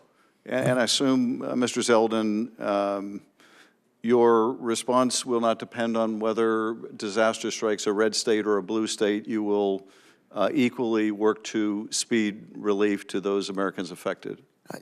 Yes, Senator. It does not matter what kind of a state you're from. All 50 states are going to be of the highest importance, regardless of where a disaster ever strikes anywhere in America. Thank you. Let me touch on one other major issue that we discussed yesterday. That's the Tijuana River pollution crisis. This crisis has brought immense industrial waste and raw sewage over the border from Mexico into California, posing serious environmental and public health challenges to San Diego and Imperial County. We've had beaches shut down. We've had sealed training facilities deeply impacted. Coast Guard and Customs and Border personnel have routinely reported suffering from infections and gastrointestinal illnesses. Thanks to the work of Senator Padilla and Representative Scott Peters and others, we were able to secure $250 million in disaster supplemental relief in December. But EPA can play a pivotal role in this crisis as well. I would ask you to support EPA's Border Water Infrastructure Program, but also will you agree to review EPA's January 7th decision to deny requests to investigate the Tijuana River Valley for a potential Superfund designation? I'm not asking you to prejudge it, but will you agree to review it and consider whether a different judgment should be reached? Yes, Senator. I thank you. Thank you, Madam Chair. Thank you. Senator Lummis. Thank you, Madam Chairman. Congratulations to you and to our ranking member. Look forward to working with you both. Mr. Zeldin, it's great to see you. Thank you for accepting this nomination, appearing before this committee. I enjoyed serving with you in the U.S. House and look forward to serving with you in your new role at EPA. I also want to extend my warmest welcome to your family. I want to start with a very, very fundamental question and give you an example. The question is it your job as EPA Administrator to follow the science or follow the law? Here's the question associated with that question. Clean Power Plan 2.0 has rules associated with it that run afoul of the Supreme Court's ruling in West Virginia versus EPA. So as administrator, will you follow the law, both in statute and as interpreted by the Supreme Court? Senator, on every situation, if confirmed as EPA Administrator, my first obligation will always be to follow my obligations under the law. With regard to goals and clean air, is the goal to have clean air, or is the goal to eliminate specific fuels? The goal, the reason why a regulation might be in place is the end state of wanting to have the cleanest, safest, healthiest air, drinking water. That is the goal, the end state of all the conversations that we might have, any regulations that might get passed, any laws that might get passed by Congress. What brings us all together should be the ultimate goal of having clean air and clean water. That is my goal as well, and I look forward to working with you to accomplish that goal. I spent 4 days in October in Silicon Valley, mostly meeting with firms that are developing artificial intelligence. If the U.S. is to be the leader in developing AI, we need abundant energy, and it has to be baseload energy. The demands of artificial intelligence for energy are going to be extraordinary. And so our goal, as you and I agree, is to provide that additional abundant energy so the United States can remain the leader in the world on the development of artificial intelligence, provide that additional energy in the cleanest way possible. And in some instances, that may involve finding the absolute cleanest way to continue to use fossil fuels. I want to point out to you, if you look at how clean natural gas is in the United States compared to other countries and compared to other sources of energy, you'll be stunned at how clean it is. Yet, sometimes this panel and others tend to lump all fossil fuels together and assume that they cannot be provided as part of the energy baseload in this country in a clean way. I'd like to invite you to Wyoming so we can show you that there are ways that fossil fuel can be used and that carbon capture and sequestration can be used to help include all types of fuels in developing the energy this country needs in order to be artificial intelligence leader of the world. Now, I have another question with regard to small refineries. Thank you for indulging that editorial comment. Are you aware that there are more than 100 petitions for hardship relief that remain to be decided by EPA, some dating back more than 5 years with regard to small refineries? And if confirmed, can we work together to outline an expedient timeline for reaching decisions? Yes, Senator. Thank you. I want to include a couple of other questions that I think are of significance with regard to PFAS. And I'm running between two hearings, so excuse me if I'm being repetitive.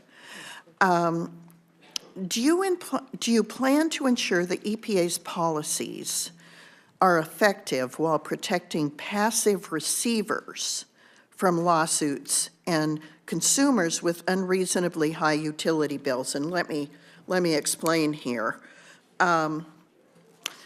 The Biden administration's plan to designate legacy PFAS as hazardous substances under CERCLA can impose liability on entities like municipal water systems that did not produce or knowingly handle these chemicals. So these entities are called passive receivers. I know that it's true at airports.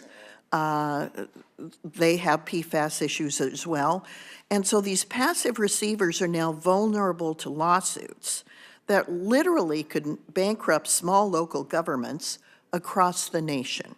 My concern is that, of course, we address PFAS issues, but not in a way that submits small local municipal water systems and airports to litigation. Senator, thank you for raising this issue, and I've heard it from your colleagues on this committee on both sides of the aisle during my meetings. It's something that is a big issue to you, and it will therefore be a big issue for me. And I also saw it in my home county of Suffolk County, where we had PFAS issues.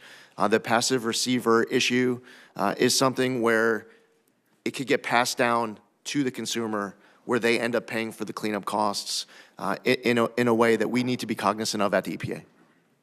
Thank you, Mr. Zeldin. Thank you, Madam Chairman. I'm sorry I ran over. No, good. I am pleased to welcome one of our newer members, Senator Also Brooks, and I would welcome you and remind you that you have very large shoes to fill with Senator Cardin leaving from the great state of Maryland, and I'm sure you'll be able to do that. So welcome, and it's great to have you on committee. Thank you so much. First of all, I'd like to just say thank you so much to Chairwoman Capito and Ranking Member Whitehouse for your leadership on this committee and for holding today's hearing. I agree with you that we miss Senator Ben Cardin, but I am excited to be able to join this committee. EPW has jurisdiction over many issues that are important to Marylanders, and I look forward to working with both of you as well as all of our colleagues on this committee to address the environmental and infrastructure challenges that we face in our states. To Mr. Zeldin, congratulations again to you and to your family on your nomination, and thank you as well for your willingness to serve and for appearing before our committee today. I appreciate it. I very much enjoyed meeting with you and having the opportunity to speak with you. And so I suspect that my questions will come as no surprise to you based on that conversation. And in the interest of time here, I'd ask that as much as possible that you would answer yes or no to the following questions. Now, while in Congress, you work to ensure that EPA's efforts to restore the Long Island Sound were successful, including advocating for federal funding. Like Long Island Sound in New York and Connecticut, the Chesapeake Bay is an economic driver in Maryland and across the Bay watershed. The Bay is the nation's largest estuary and is one of the most productive fisheries in the United States. And so I ask you whether you would agree that restoring and protecting our nation's estuaries and watersheds is a shared responsibility between the states and the federal government. Yes, Senator. Furthermore, if confirmed, will you advocate for robust federal funding for regional restoration efforts across the country, including the Chesapeake Bay and for the National Estuary Program? Yes, Senator. Ultimately, it will be up to Congress to decide on funding levels, and it'll be my obligation to make sure that money is spent to Congress's intent. Thank you. Now, the EPA has said that no amount of lead in drinking water is safe, and lead in drinking water is particularly dangerous for children. The bipartisan infrastructure law, which you oppose as a member of Congress, made historic down payments on lead pipe replacement to ensure that communities across America have access to safe drinking water from lead contamination. If confirmed, will you build on the success of the bipartisan infrastructure law and support additional funding for lead pipe replacement? Senator, yes to the same answer as my last question. Ultimately, it's going to be up to Congress to decide what the policy is, what the law is, what the funding level is. My commitment and my obligation will be to make sure that funding is spent to Congress's intent as laid out in those appropriations. But you recognize that lead in water is a problem, particularly for children. Yes, Senator. And would you be able to commit to not cutting funding that would aid in replacement of these lead pipes? Senator, if confirmed as Administrator of the EPA, won't be cutting any funding. That's a decision as far as funding levels for Congress to set. Whatever funding level Congress decides upon is going to be the letter that is going to be the number that I am committed to fulfill my obligation of being a good steward of the tax dollars and spend to Congress's intent. Okay. Now, the unofficial Department of Government Efficiency, led by Elon Musk, has proposed laying off 75% of government workers. Across the federal government, their plan would result in more than 1.7 million civilian employees being laid off, including almost 500,000 veterans. If the Trump administration follows through on this proposal, that would mean more than 12,000 employees at the EPA would be laid off, and many of these are hardworking, dedicated public servants who live in Maryland. Do you support firing 75% of EPA employees? Senator, offhand, I'm not even aware of a single person being fired during the first Trump administration at the EPA. That's not the same for other agencies. And by the way, there might have been someone. I'm just, haven't been told about it. I want to make sure that my job as EPA Administrator is to increase productivity, is to make sure that we are efficient and accountable and transparent, that we are to you. Not just myself as administrator, but our entire team, for us to be in the office, collaborative, and productive. All right. In a similar vein, I'd ask you about another issue, and that is moving EPA headquarters outside of Washington, D.C., and wonder whether or not you agree with that effort and the effort of moving them out of Washington, D.C., or whether you would oppose it. Senator, no one has expressed to me in any setting since I was announced as nominee or before that of any plans with regards to moving the EPA headquarters out of D.C. I have not been involved in any conversation. I'm not aware of any conversation. That's the time I have. Thank you so much. Senator Graham. Thank you. Congratulations. Thank you. Really good choice. You're a lieutenant colonel in the Army Reserves, is that correct? Yes, Senator. What do you do? I'm currently an international law officer for a civil affairs command based in Fort Wadsworth, New York. So you're a JAG officer? Yes, Senator. So if Pete Hexba gives you a hard time, call me. Right, yes, Senator. You got it. So Senator Whitehouse and myself have been working on climate issues for a long time, and I saw that you were chairman or a member of the Bipartisan Climate Solutions Caucus, is that correct? Yes, Senator. Why'd you do that? I represented a district where I was hearing from constituents on both sides of the aisle of how important it is that I was doing everything to fulfill their priorities, their policy pursuits. It matters They to your wanted me to join it. constituents. Your constituents concerned about the environment. Very much so, Senator. Okay, well, and I think they're right to be. In terms of fires, and God bless the people of California. We want to help them as much as we can, quick as we can. Helena came through South Carolina and North Carolina. It's just very tough. Let's help people. Is it okay to try to look at lessons learned when you look at disasters? What can we do better next time? We must do that, Senator. Yeah, I would encourage you to not be deterred from looking at lessons learned, no matter where it happens in any part of the country. Let's learn from these disasters, see if we can do better next time. So one thing that I find fascinating is I can tell you what states grow corn because they want to talk about ethanol. I can tell you exactly when you have the senator from Wyoming saying natural gas is clean, she's right. But why is she saying that? Because the truth is America has become environmentally sensitive. We want to lower emissions, but we don't want to wreck our economy. And it doesn't matter what we do if other people don't play the same game. So the good news for me to this committee is that energy-producing states, when that energy source seems to have a positive environmental impact, they're proud of it. Nuclear power, do you think nuclear power should be part of the mix? Yes, Senator. Yeah, me too. I think small modular reactors need to be looked at again. We had disasters building big nuclear power plants, but they're non-emitting sources of fuel. Like every other fuel source, they have their problems and downside, but I'm glad, I think my state has the most power from the nuclear industry per capita than any state in the nation, and I'm a big fan of trying to expand our nuclear power footprint. Look forward to working with you. Now, no matter what we do here, I think a lot of us feel like we've gone too far. EPA's ignored the law. They kind of have a political agenda rather than a congressional agenda, or they violate Supreme Court holdings. We'll have that debate among ourselves. But one thing I think we need to look at, no matter what we do here, we all care about the environment. But when it comes to CO2 emissions, let's just use that. China and India, the Paris Accords, to me, were insufficient to the task. I've been working with Senator Whitehouse. How can you get big economies like China and India to adopt better practices? Tariffs have, if you're a tariff person, your ship has come in.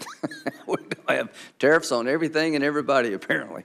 But one of the things that Senator Whitehouse and I have been talking about is a carbon pollution fee, tariff, call it whatever you want, that if you're in China and you're making steel and you have the worst business practices, you're in India, you have really basically no environmental practices at all. Europe and the United States, we're trying to have responsible manufacturing and energy extraction, trying to be environmentally sensitive, realize we've got to run an economy. What should we do about China and India?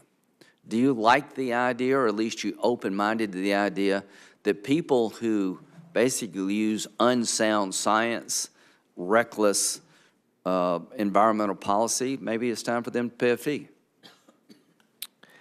Well, Senator, and thank you for your service as well. As you remember learning about the dime principle as an officer in the military, we have multiple instruments of national power. So putting aside the M, military, we have instruments of national power of multilateral, bilateral diplomacy, information operations, and economic pressure. We need to be utilizing all instruments of national power to be able to deal with adversaries abroad across the spectrum of all the issues that face our country. With regards to specific policies, and you brought this up, your work with Senator Whitehouse on this issue when we met in your office, and I know that this is important to both of you. Ultimately, this is a matter for Congress to decide in what direction Congress wants to see this country go as far as writing laws and creating programs. Do you agree with the concept that we need to push China and India? I mean, they have an advantage. They're not playing the same game that Europe and the United States is playing, and I think it's a game we should all be playing. Are you open-minded to push them to do better? Yes, Senator. All right, we'll go to Senator Wicker. Thank you very much, Mr. Zeldin. I am absolutely delighted that someone of your intellect and character is going to take over this position, and I certainly support it. There's been a lot of talk about PFAS. Let me just say I applaud your answers, and I think it's important for the public to realize that we need to do what we can to prevent exposure to PFAS. But in terms of the things we are needing for national security, such as munitions, aircraft, and vehicles for our Department of Defense, we can't do without it, and we're going to have to use it for a while. So that is a statement that I'll not attach a question to since it's already been discussed. Let me talk about a couple of items of local interest. DeSoto County is the county in Mississippi that's the suburban county to Memphis, Tennessee. Some years ago, Memphis and DeSoto County went in together, got federal funding for a wastewater disposal system.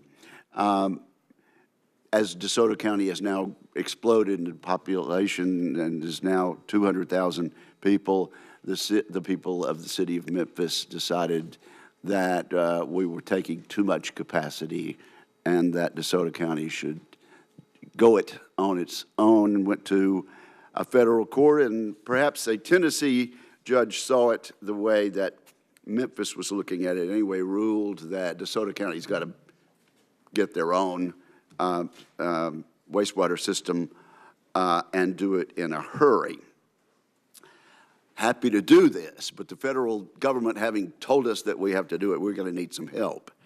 And so I hope that you can commit to using all your authority at your disposal through subsidy loans and other mechanisms to help us fund this very expensive thing that's being required of us. I believe the EPA should engage with regional offices to ensure that they're taking proactive role in addressing critical needs. So will you commit in your new role to working with us and with the city of Memphis to resolve this problem? Yes, Senator. I very much appreciate that. Now, let's move down to Jackson, Mississippi, where we've had a flood problem for some decades. A flood control measure was authorized in the WRDA Act of 1986. I don't know what you were doing in 1986, Mr. Zeldin, but it was a long time ago. This initiative has undergone several revisions, and at my urging and my almost weekly and monthly exhortations, we are nearing final approval of the Pearl River Flood Control Project in Jackson, Mississippi. The local sponsor backing the project, which is the Rankin-Hinds County Pearl River Flood and Drainage Control District, has diligently addressed all the environmental concerns. I hope we get approved in this calendar year, but I don't want decisions made in some room where our guys are not there to at least put their point of view in. So would you agree that local sponsors should be involved in discussions, scheduled meetings, and activities related to finding solutions as we go forward in the final stages? Yes, Senator, and I would like to travel to your state and meet with these individuals and these groups who you want to make sure I hear their feedback from. Good. Well, I can assure you it's bipartisan and just about as broadly based as possible. Now, let me just mention something, and I don't know that that you can make any promises to me because this is before the Supreme Court, but I just want to say on the record, there is a good neighbor rule that's come out of the Biden administration, and it has somehow concluded that my state of Mississippi, under a population of under 3 million, is somehow to be penalized for downwind ozone pollution from Mississippi to Dallas-Fort Worth and Houston. Now, those of us who've seen weather maps, we know kind of the way weather travels. It doesn't travel from east of the Mississippi back to Houston and Dallas. But somehow they have determined that our largely rural state of Mississippi should be penalized for ozone pollution in Dallas and Houston.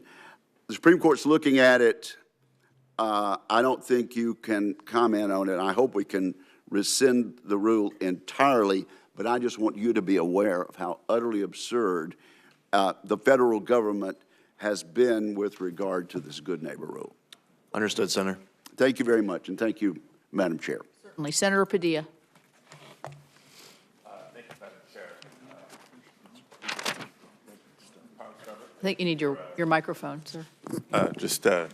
Thank you, Madam Chair, and want to, first of all, congratulate you on the nomination, congratulate your family that's here to support you, and acknowledge what I understand is a very positive exchange you had with my colleague from California, Senator Schiff, in regards to the current wildfires and EPA's role, partnership, response, and our ongoing need to maintain that. So I, too, look forward to welcoming you out to visit the impacted areas. So that allows me to actually raise some other issues of priority and concern for California. I appreciate your comment when we had a chance to meet in my office about your respect for the rule of law. I think that should be important for all of us, right? And the directives that you respect that Congress has given to the EPA is in that category. In the Clean Air Act, Congress has specifically exempted California from federal preemption of air emissions standards. The law is quite clear that EPA must grant waivers of federal preemption absent certain disqualifying conditions, and very clearly does not provide any authority to revoke any waivers that have already been granted. So that's current law. Now, you said you follow the laws that Congress has enacted, so we therefore commit to following the law when it comes to California's Clean Air Act waivers that have been granted. Senator, I can commit to every member of this dais on any question and every issue that gets brought forward that I will always follow my obligations under the law. And while there are processes in the future on different topics where I can commit to following the Administrative Procedures Act, I will tell you that I will not prejudge any outcomes of any future processes, again, on any issue that any member could bring up here. But Senator, I would reiterate to you today that it is my obligation as EPA Administrator, if confirmed, to follow the law. Thank you. And another topic we covered in our meeting is one of clean air attainment and the challenges with the federal role and responsibility, state, local role. Half the people in America who live in a non-attainment area live in California, particularly in the Central Valley and the South Coast Air Quality Management District footprint. We have to work together to reduce the sources of toxic emissions. Based on these jurisdictions, it's been challenging. California state and local officials have done pretty much everything they can to tackle this, yet we still have challenges when it comes to ensuring that every Californian, every American living in California can breathe clean air. So I want to be clear. We need the federal government to do its part by working a little bit more aggressively, assertively, smartly, and strategically to help reduce these emissions. Help us reach attainment, not by lowering the bar, but by doing the work in areas that the locals have not been granted the jurisdiction to do so. So can I count on your commitment to use regulatory authority to do just that? Yes, Senator. Okay, wonderful. And just a side note, as we will continue to work together, ensuring that jurisdictions like Southern California are not punished for non-attainment if it's resulting from the recent wildfires and the smoke and other emissions that have resulted from this disaster or disasters like it. Yes, Senator, I've heard this concern from other colleagues of yours as well. We're just talking to Senator Kelly about it, as I cited the Yuma example, and he was asking about Maricopa County.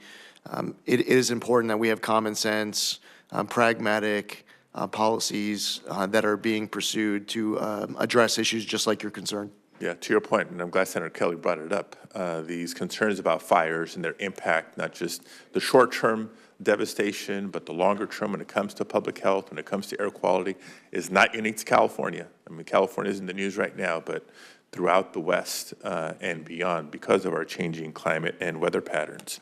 You know, another important topic that we discussed in my office is not just water supply, water quality, but water affordability. Millions of Americans are struggling to keep up with their growing water bills, which have increased nearly 3 times the rate of inflation. According to the EPA, water utilities it will cost water utilities more than $1.2 trillion over the next 20 years to modernize their drinking water and wastewater infrastructure and maintain it. Water utilities, unique to other utilities, rely heavily on ratepayers to cover their costs. The federal government's share of maintaining this infrastructure has come down significantly over the years. So ratepayers are acutely feeling this pressure, and as a result, 1 in 5 households have outstanding and growing water debt.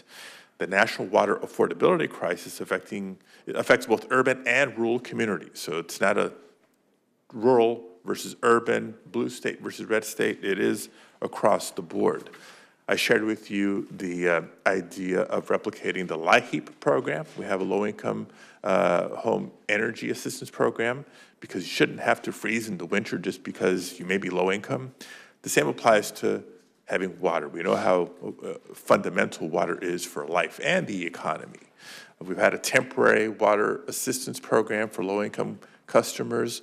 Do you agree, and can we work together to make that permanent to tackle some of these challenges, including addressing the PFAS concerns that you're very familiar with? Senator, having access to clean drinking water is something that I want to, if confirmed, to be able to do my part, and working with you and your colleagues across the entire country to deliver. Every American, in my opinion, and it's just my opinion, should be able to access clean drinking water. I will follow all my obligations under the law, and to the fullest extent of the law, I would like to assist in those efforts for you to fight for your constituents, and every senator here to fight for their constituents in this respect. So the temporary program was hugely successful, helping families in, again, red states and blue states alike. Look forward to working with you to make that program permanent. Yes, sir. Thank you, Senator Moran. Chairwoman, thank you, and thank you, Ranking Member, Mr. Vice Chairman. I'm pleased to be back and sitting here at the dais at the EPA Committee. Thank you very much for your testimony. Thank you for the conversation we've had in my office. Thank you for your willingness to serve. Let me highlight a couple of things that we may not have talked about when we did visit. I want to describe the Kansas oil and gas industry to you. We are an oil and gas producing state, but our production is done by really small independent companies that produce from what we call stripper wells, which means they produce less than 15 barrels of oil a day. It's a significant component of the Kansas economy and significantly important. And in my view, this small-sized, small businessman and woman who operate oil and gas leases and explore for additional production of oil and gas, the EPA has written one-size-fits-all solutions. We are not the majors, and we are stripper well producers. And I just want your commitment to work with the industry, these small producers, to find right-sized regulations for the circumstances that they're in. Senator, I would welcome an opportunity to travel to your state to meet with them, whether it's at your office or elsewhere. I want to know about all of your priorities, including this one, but also to make sure that anyone who could provide any type of insight that can make me better informed to make better decisions, that I welcome any of those opportunities for conversations and collaboration. I think that's a wonderful offer on your part, and I'm very grateful for it. I sometimes am reluctant to ask every nominee that comes before me, would you please come visit Kansas? And you volunteered. So I'm appreciative of that.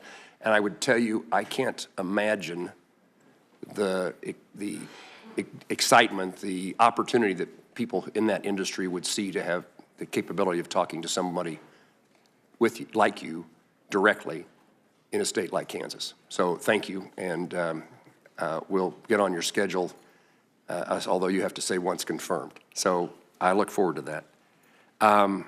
In a different vein of energy production, I've created with my colleague Senator Bozeman and others a Sustainable Aviation Fuel Caucus. Kansas and Wichita in particular is the air capital of the world. We produce many more general aviation aircraft than anybody. We manufacture with thousands of employees working in aviation and aerospace. And I want to bring together the opportunity to bring the agricultural aspects of Kansas together with the aviation aspects and pursue the development of SAF, Sustainable Aviation Fuel. I wanted to know, I guess the question would be, we need your help in pursuing opportunities to develop the technology and any regulations that would follow that.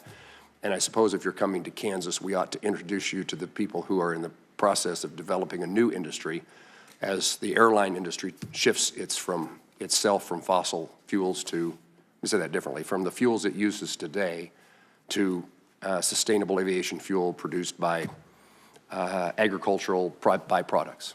Senator, I look forward to that conversation as well. Okay.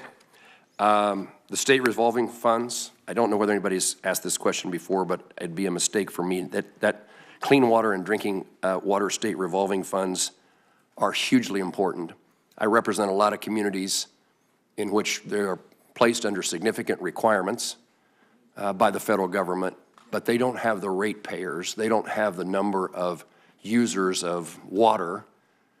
It stands out to me, the small town in my home county, a town of about 80 people, have a regulation that they couldn't raise the rates on their water users sufficiently enough to pay for the regulations. And so the Clean Water and Drinking State Revolving Fund is hugely important to help small communities meet the needs.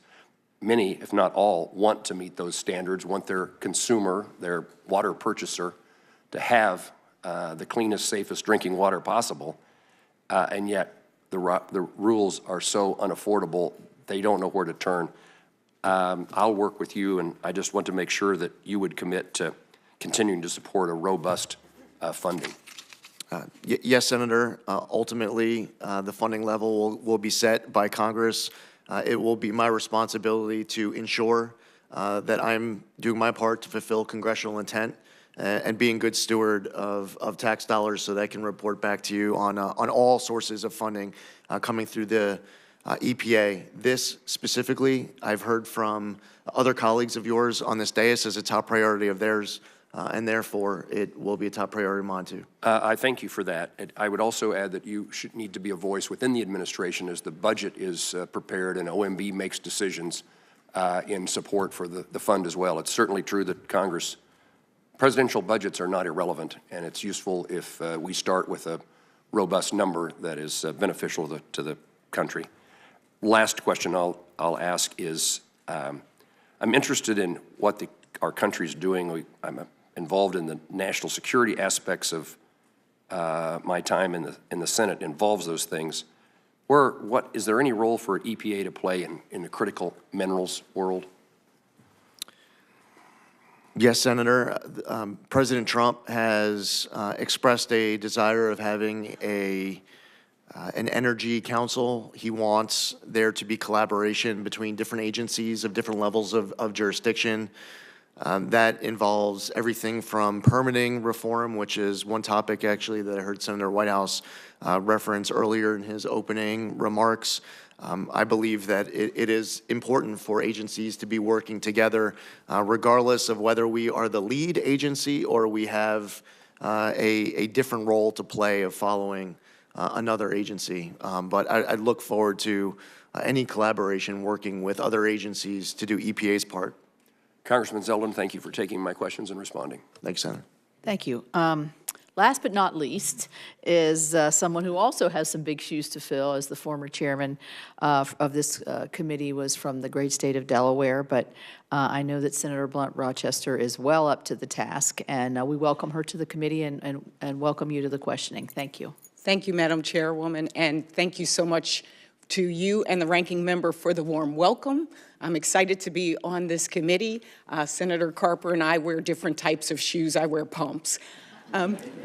Let me begin by expressing my gratitude, though, to the former chairman of this committee, my friend and mentor, Senator Tom Carper, for his years of faithful service, not only to this committee, but also to our nation and to saving our planet. I'm proud to be able to be a member of this esteemed committee. And Mr. Zeldin, I appreciate your visit last week, and you clearly stated in your testimony that we must ensure that we protect our environment. And in our conversation, I shared with you the rich diversity of my state, from our farmers to city dwellers to our coastal communities and our environmental justice communities, and why the EPA is such an important and great partner to our state. I've, in my time in the House, prioritized clean air, clean drinking water, affordability of those things as well. And for us, it's crucial that we have the best candidate for the EPA Administrator. So in our conversation, I was really pleased also that you earnestly acknowledged that climate change is real and that you are committed. You actually affirmatively, before I even got the question out, said you committed to following the science and letting that dictate the policies of the EPA. And as I said in my home state, we feel the impact of climate every single day. And as a former member of the House, I know we talked about the similarities in our district, low-lying, vulnerable to sea level rise, and it's critical to our coastal communities. How will you direct the EPA to help these communities like ours survive the rising sea levels and extreme weather brought on by the climate crisis?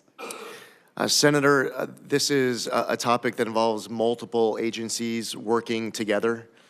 So EPA being able to do its part is incredibly important. EPA might not have the funding that the Army Corps of Engineers is bringing to a particular project as may be authorized by Congress.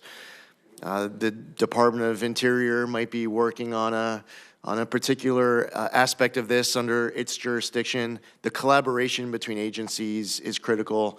The collaboration between agencies and Congress is going to be important as well. I think it also helps for I, as if confirmed as EPA Administrator, to be traveling to a state like yours to see issues firsthand on the ground, especially when they emerge on, at times, little notice, sometimes with far more notice, to be able to hear from people who have been working on these issues a long time, to be able to hear that feedback, to allow that feedback to inform my decision-making, and to bring that feedback with me to Washington, D.C. when I return from those trips, which I look forward to, if invited, coming to visit your state with you. Thank you so much. I have a couple of yes or no questions because I know time is limited. You stated that EPA's mission is to protect the health of the public and the environment. Is this still your position? Yes or no? Yes. Will you ensure EPA prioritizes policies that promote access to clean water? Yes or no? Clean what, Senator? Clean water. Yes, Senator. Yeah. And as you know, many rural communities have old water infrastructure and rely on well water, particularly in Delaware, which creates significant water quality issues. How will you, your EPA, help these communities access effective solutions such as upgrades to stormwater infrastructure, watershed restoration, or water infiltration? Senator, Congress has approached these issues in the past in certain creative ways. In some respects, it could be an aspect of congressionally directed spending. I've seen go to a particular community where they are able to mitigate an issue of water contamination as we experienced in Suffolk County, where my congressional district was located and where we had multiple aspects of PFAS contamination. The first step is to be able to get access to drinking water. And even if that's providing bottled water, that's a partnership that starts with local leadership, where a state and federal government is asking, what can we do to assist?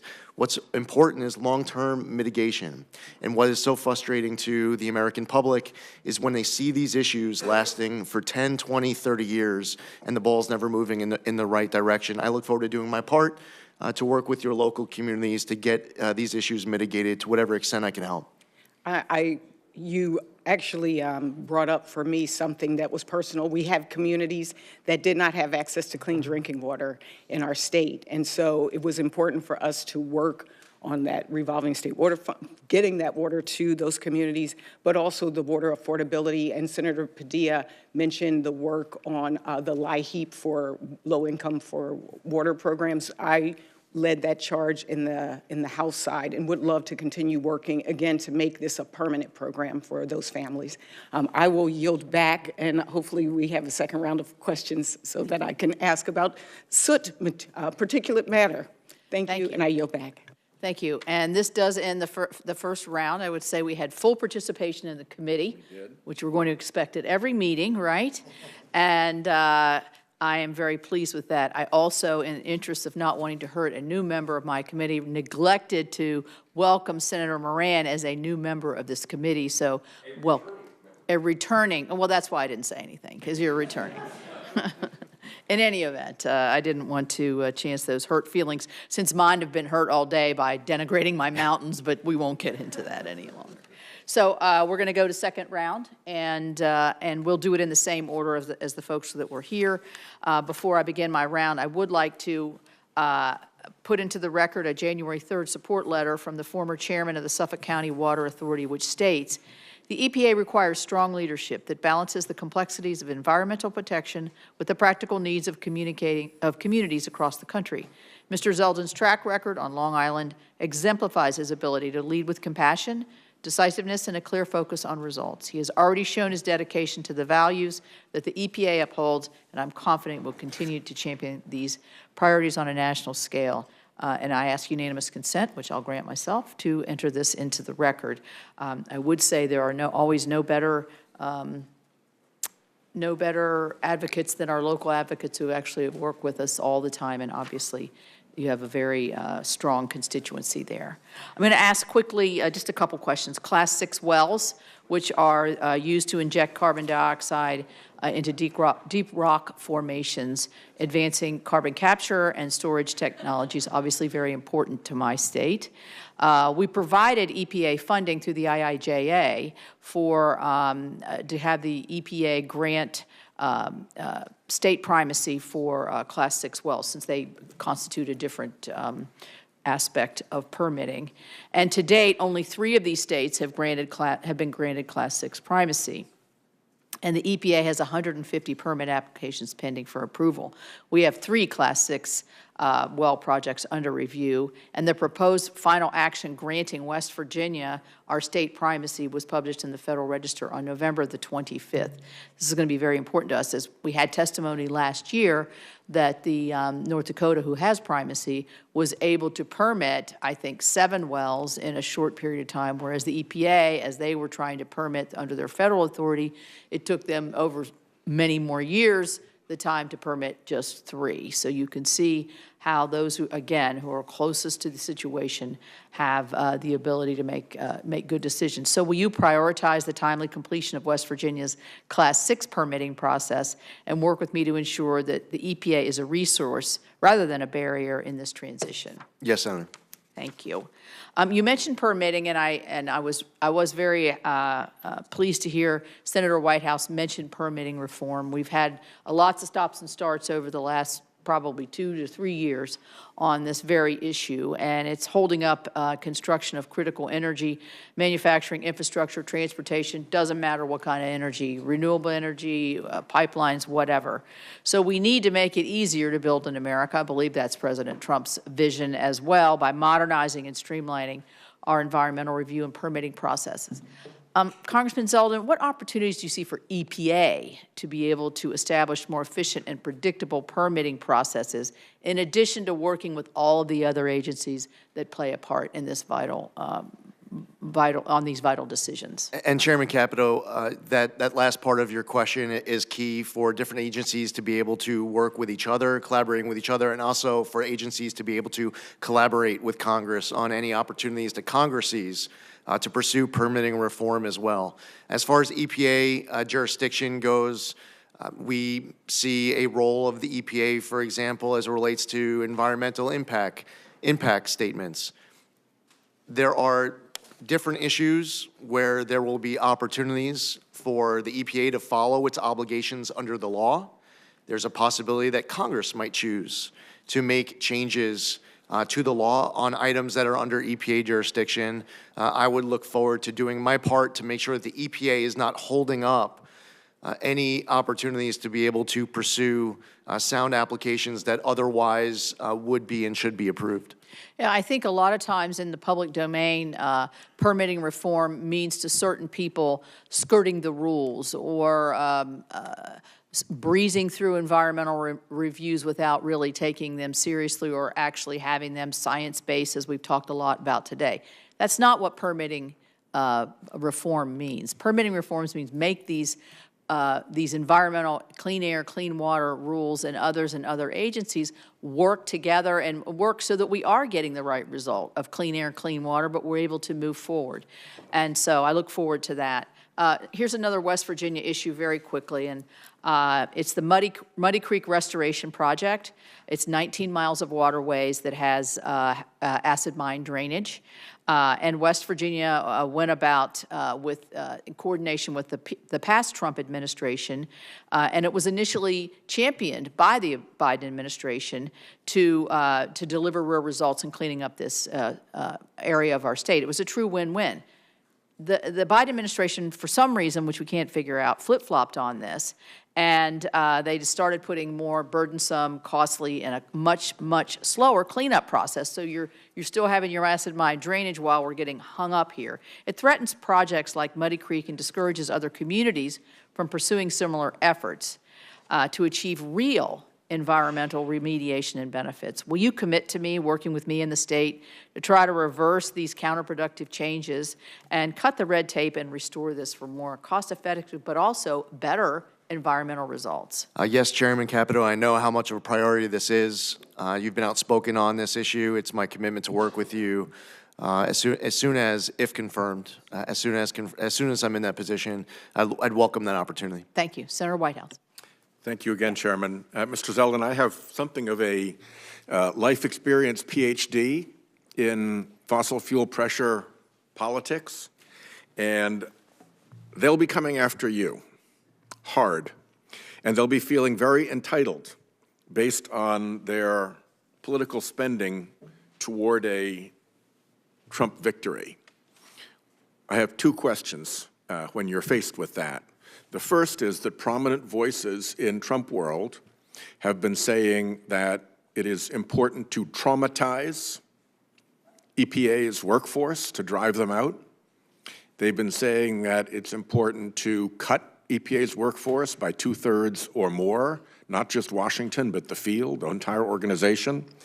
And they've been saying that it's important to destroy the professional civil service protections of EPA's workforce. How do you respond to those three threats? Senator Whitehouse, as I've stated earlier, my desire, if confirmed as EPA Administrator, is to increase productivity of the EPA. I want to be able to help lead this agency in a way that all of you on both sides of the aisle can be proud of, for us to be accountable and transparent. I want maximum collaboration, not just with Congress, but internally within the EPA. I've been hugely impressed with the level of talent stepping up to serve at EPA. And that is the pressure that I am feeling at this moment, is to bring out the best of EPA to make sure that we are fulfilling our mission of protecting public health and the environment. You will not support executing on those three threats? My commitment to you is exactly as I had stated, Senator Whitehouse, and I am not coming into this position with any threat. My My position as I sit here is a promise, it is an obligation, and it is a commitment to do my part, to do the best job possible in leading the EPA to fulfill its mission in a way that follows its obligation under the law and is one that this committee can be proud of. The second question that I have is that while you've made a lot of good and sound statements here today, it's one thing to say things in this environment, and it's another thing to stand by those guns when the pressure comes at you. And if you look at your past, if you look at your influence and advocacy work with American First Policy Institute and America First Works, the big donors have been pharma, the massive corporate lobby, Goldman Sachs, a Morgan Stanley fund, and a billionaire fracking CEO. We don't know who the rest of the donors are because AFPI keeps much of their donor list secret, but we do know of those.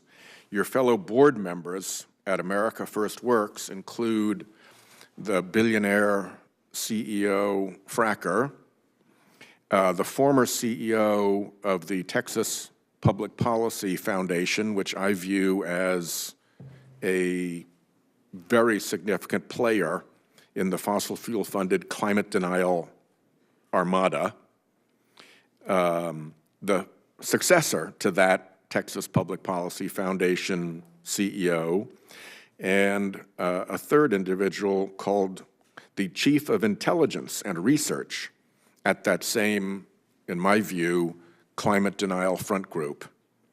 In your political work, you've taken nearly $300,000 from the oil and gas industry back to 2007.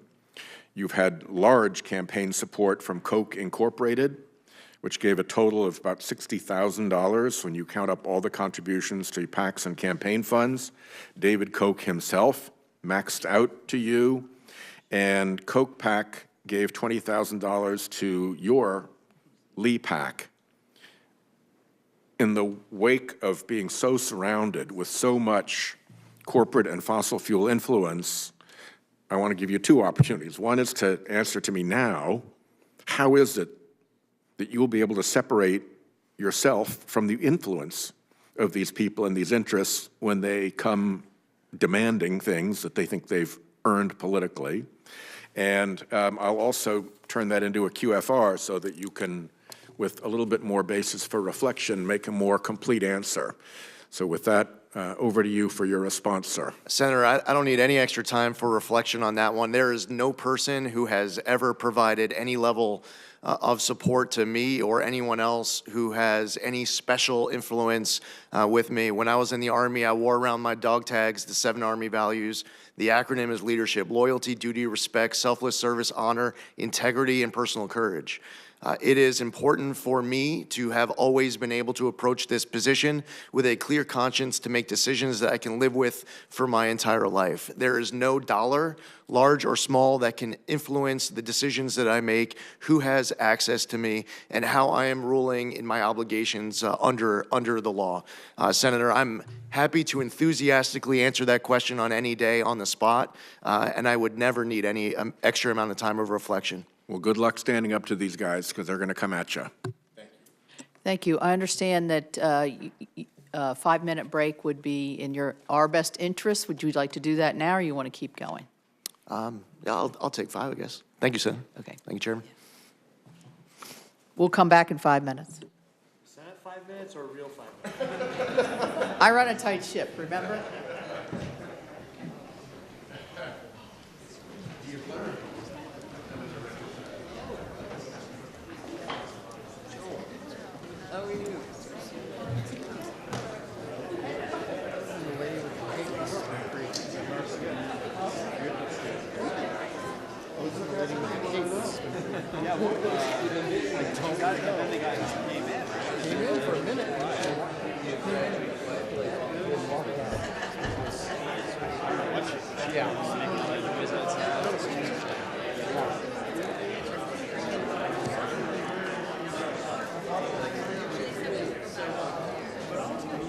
Yeah,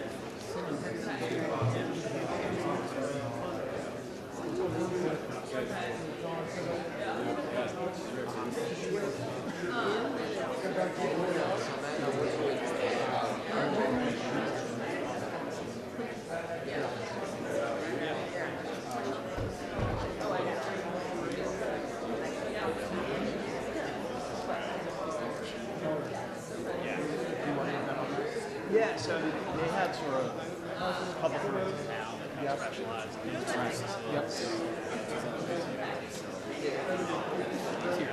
Chemical regulatory law. So they say, they're one of them. They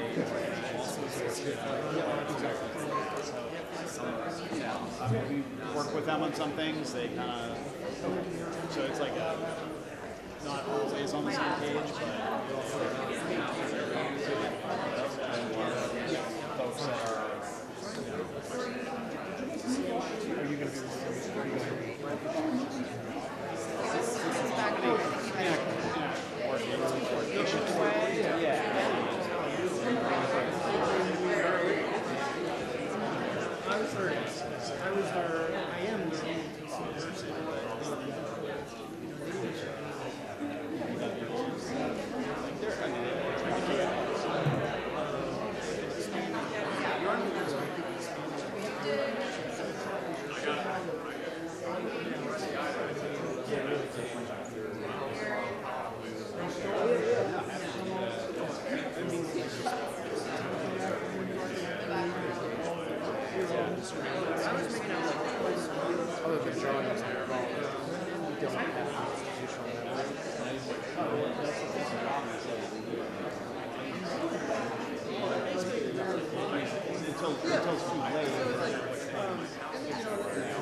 Congressman Zeldin and I come from the House, and we're still operating on more accurate times.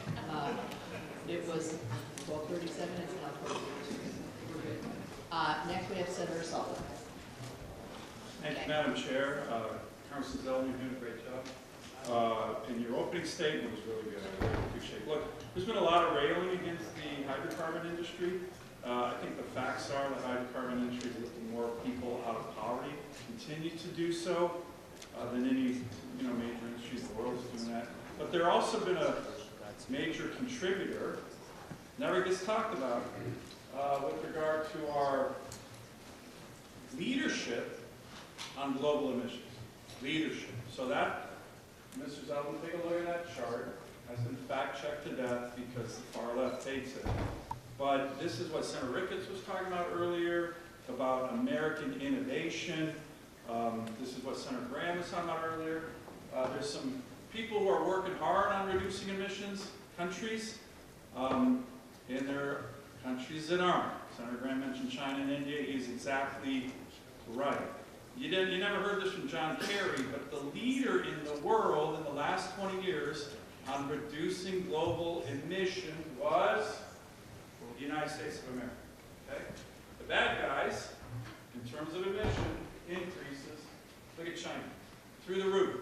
This is a fact. Now, I've asked some of the Biden administration EPA officials, hey, why do you think this happened? Why do you think we're the leader? It'd be great if you said it, because we are. And they would always come back and say, let's see, EPA regs? Wrong answer. The reason this happened is because of the revolution in the production of natural gas, where we have switched to natural gas as a more cleaner burning source of energy. And when we export natural gas around the world, Ms. Zeldin, what do you think that does to global emissions? Brings it down, Senator. It does. And these are facts. So my colleagues, I wish my good friend Senator Whitehouse was here because, you know, they don't like this chart because it goes against their narrative. And the narrative, that is the facts, is that when you have all the above energy, including a big mix of natural gas, you reduce global emissions. So can you commit, to Senator Ricketts' point, to work with us and private industry on innovation that can help power America, power our allies, produce American energy, and at the same time, lower emissions? Can you Yes, commit? Senator, absolutely. American innovation has been critical, and it will be critical going into the future. That's something that President Trump has often spoke of. Yep. And I believe it's also one of the reasons why we saw so much support for him in this last November's election. In Alaska, we are working, and I've talked to President Trump about just recently, we have a very large-scale LNG project that would increase, would reduce our trade deficit by billions by exporting clean-burning Alaska natural gas to our Asian allies, get clean-burning Alaska gas to Americans, and would produce thousands of American jobs. Can I get your commitment to help us work on that large-scale LNG project, which will help continue these global emission reductions? Senator, I'd welcome the opportunity, if confirmed, to be able to work with you on this and other issues. Great. I have another map I want to show you. Real quick, you and I talked about this issue of leaded aviation fuel. This is a huge issue to my constituents, what we call avgas. We got it, an extension for Alaska and the FAA, given our pilot safety issues, our aviation safety issues. There was this congressman, I forget his name, from New Jersey.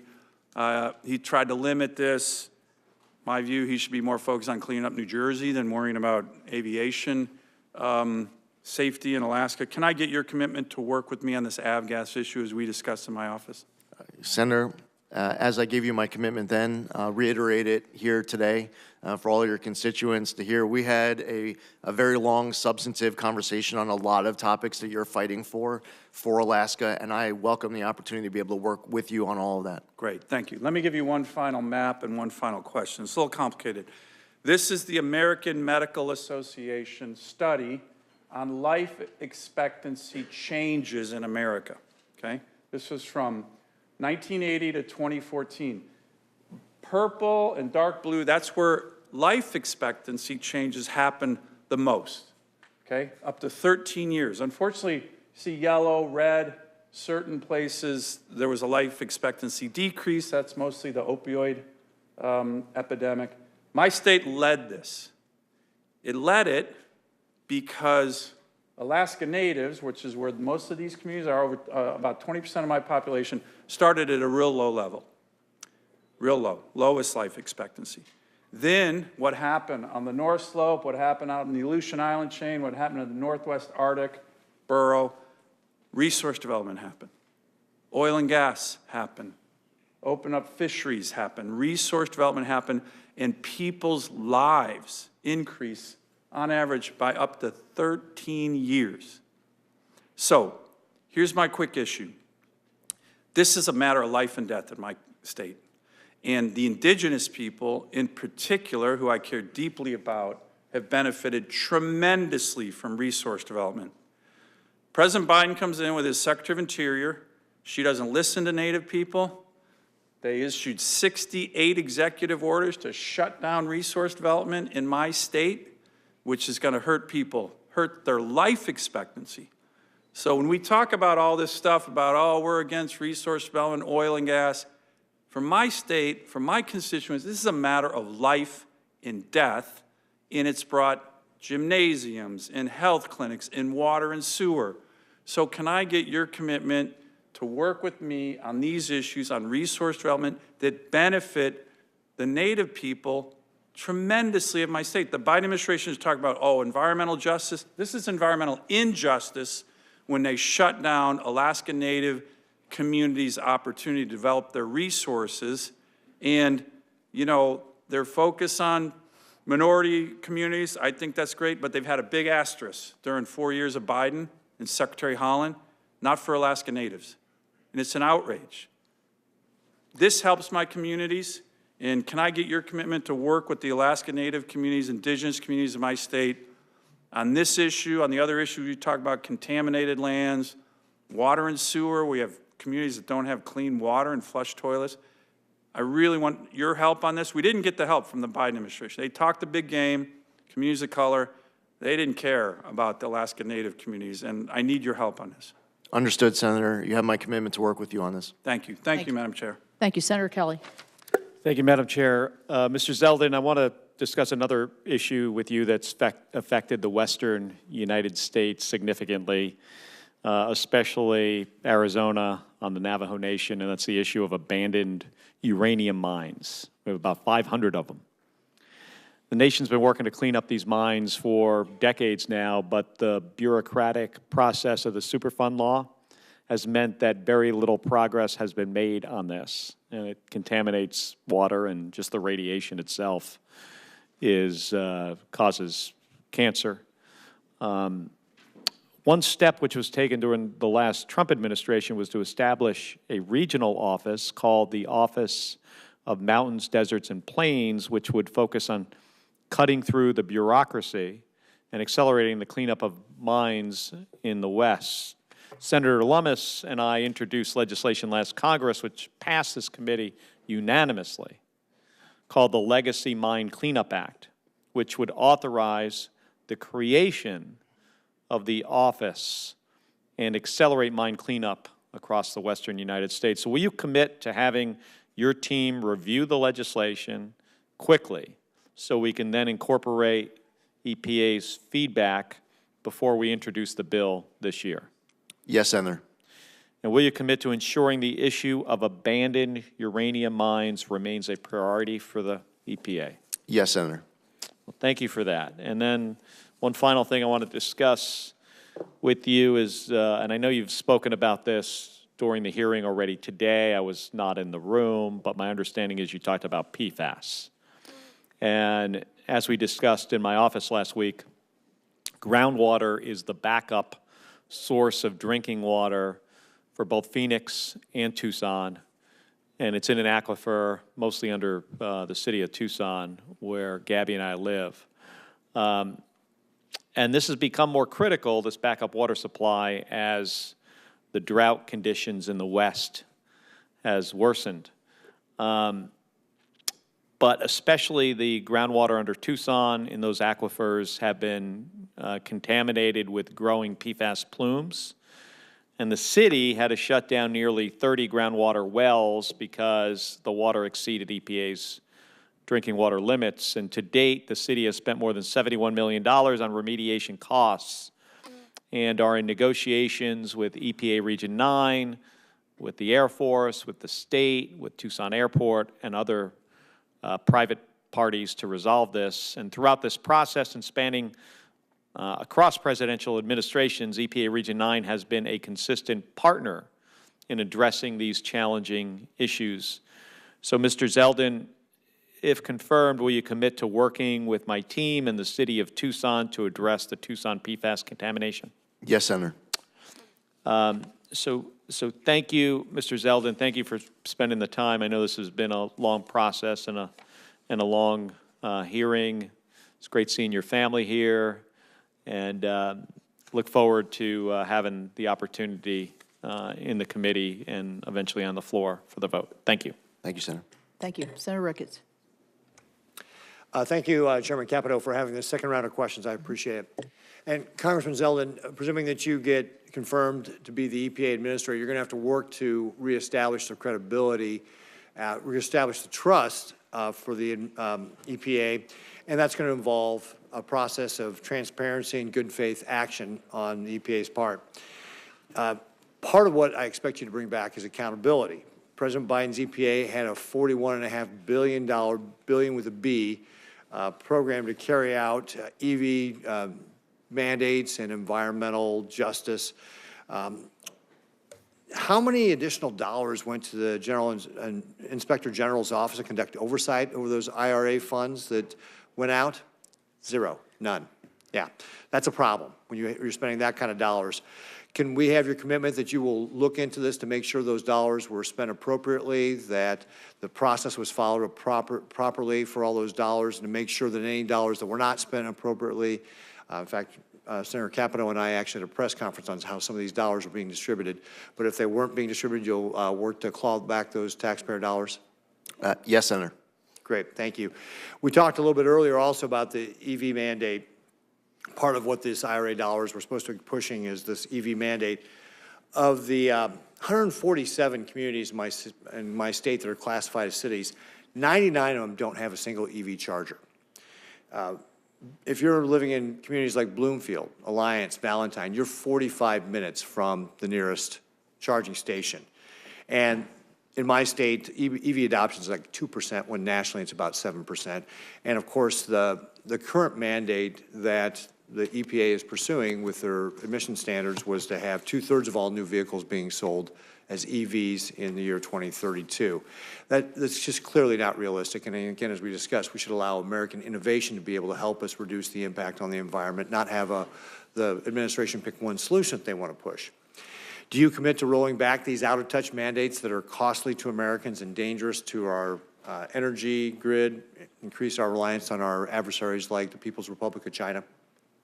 Senator, it is my obligation, if confirmed, to be following my obligations under the law. And with regards to the Administrative Procedures Act, rules, laws set out that guide the way I answer that question. I'm not allowed to prejudge outcomes going into rulemaking. To ensure that there is durability of any decision to be made at the end of the process, where my answer to that question could potentially be used against any type of a rule regulation that is made.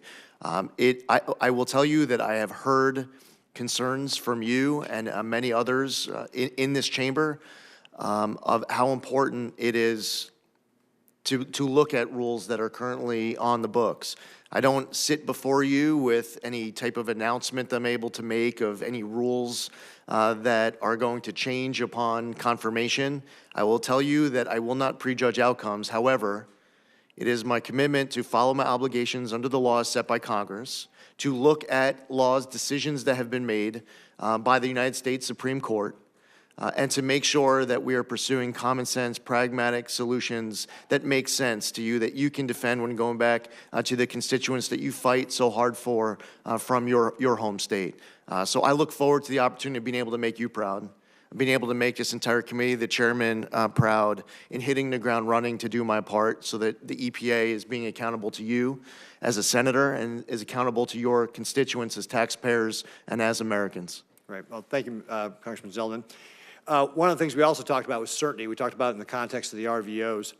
But there's another area of certainty that we've talked about, and we need to continue to talk about.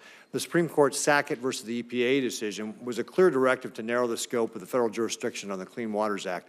And here's just one of the things that just drives me nuts, because this has not just been a Biden administration. This happened under the Obama administration.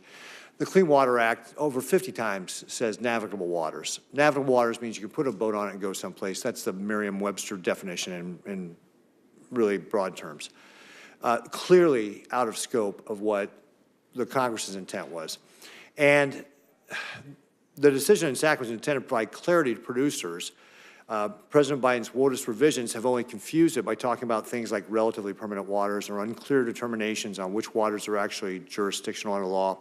Farmers and ranchers in Nebraska deserve better than an EPA taking years to decide the best way to regulate a ditch that might someday hold water.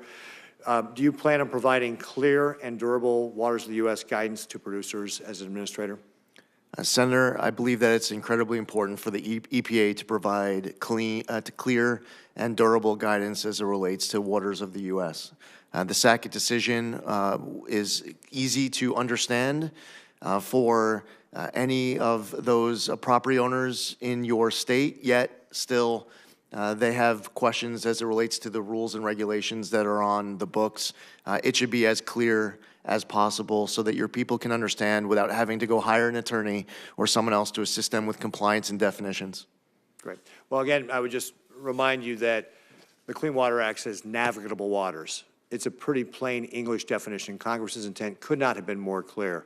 And so I just remind you as you're going through that process to keep that in mind. Thank you very much, Congressman Zeldin. Thank you. Chairman. Senator Markey. Thank you, Madam Chair, again, and congratulations on your new position. And respectfully to my friend from Nebraska, there is no EV mandate. Doesn't exist. There is no EV mandate. It's not a mandate. It's a clean car standard. It's just technology neutral, driven by American innovation and the need to protect our environment. So there is no mandate. I have to keep repeating that every time. So again, Congressman, Project 2025 proposes to eliminate the Office of Enforcement and Compliance Assurance at the EPA. Do you agree with that proposal?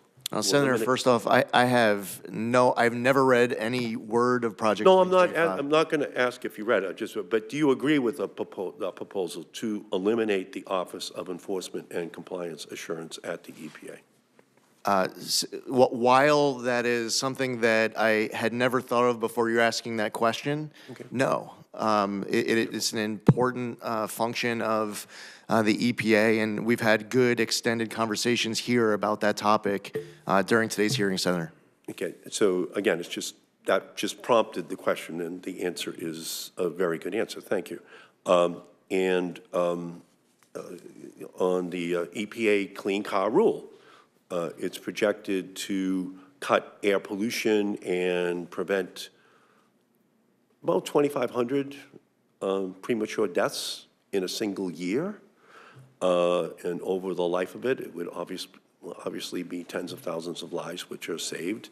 And it would save drivers $46 billion in fuel costs, 15 billion barrels of oil that would not have to be used, and $6,000 over the life of the new vehicle. So if confirmed, are you planning to initiate a new rulemaking that could undermine those clean car standards? Senator, if confirmed, I cannot sit before you and announce the initiation of any new rules. I have no announcements to make of rules that are going to change, and I plan on following my obligations under the law to ensure that throughout my tenure, if confirmed as EPA Administrator, that I never prejudge outcomes heading into that process. Okay, well, again, the savings are quite profound for American consumers, dollars in their pockets, because of those much higher standards that don't require oil to be put into gasoline tanks, where we put about 70% of all the oil that we consume.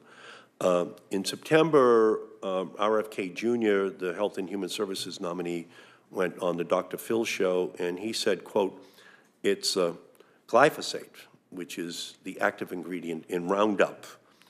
It's the pesticides, it's atrazine, it's PFOAs, the forever chemicals, where mass poisoning an entire generation of kids.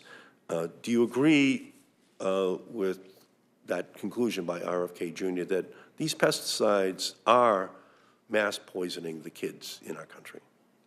Senator, I would welcome an opportunity to be able to read through all of the science and research that is being cited to support that conclusion, to be able to answer that question, following the review of that material. That's a review that I would need to I would need to engage in.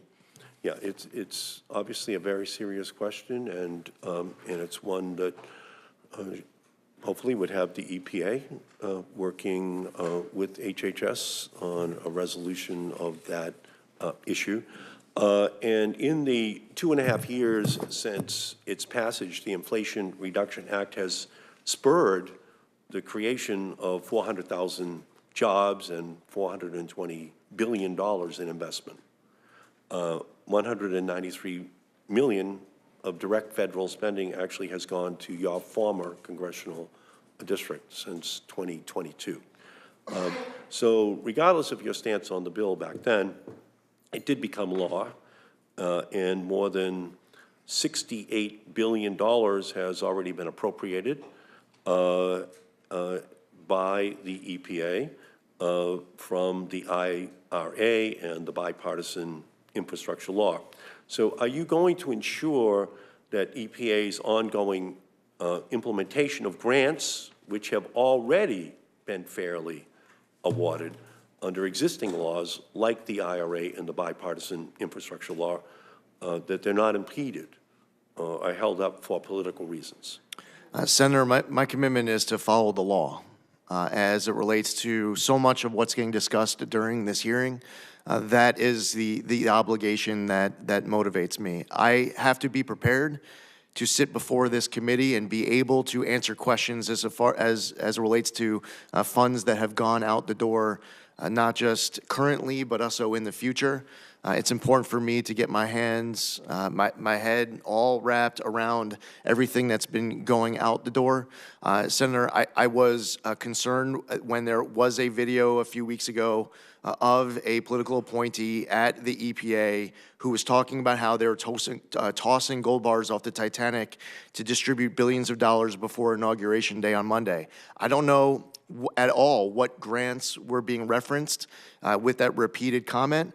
It was also referenced in that video that they were tossing these gold bars off the Titanic with an eye towards getting themselves jobs from recipient NGOs. I don't know what any of that's about, but that's concerning to me. I want to be able to answer to you and to answer to every member of this committee that I'm being a good steward of the tax dollars. Okay. Well, I just want to remind you that 80% of all of those grants have gone to Republican districts. So, so that's, I think, something that you should keep in mind in terms of, I would say, the impartiality of what those decisions have been at the EPA.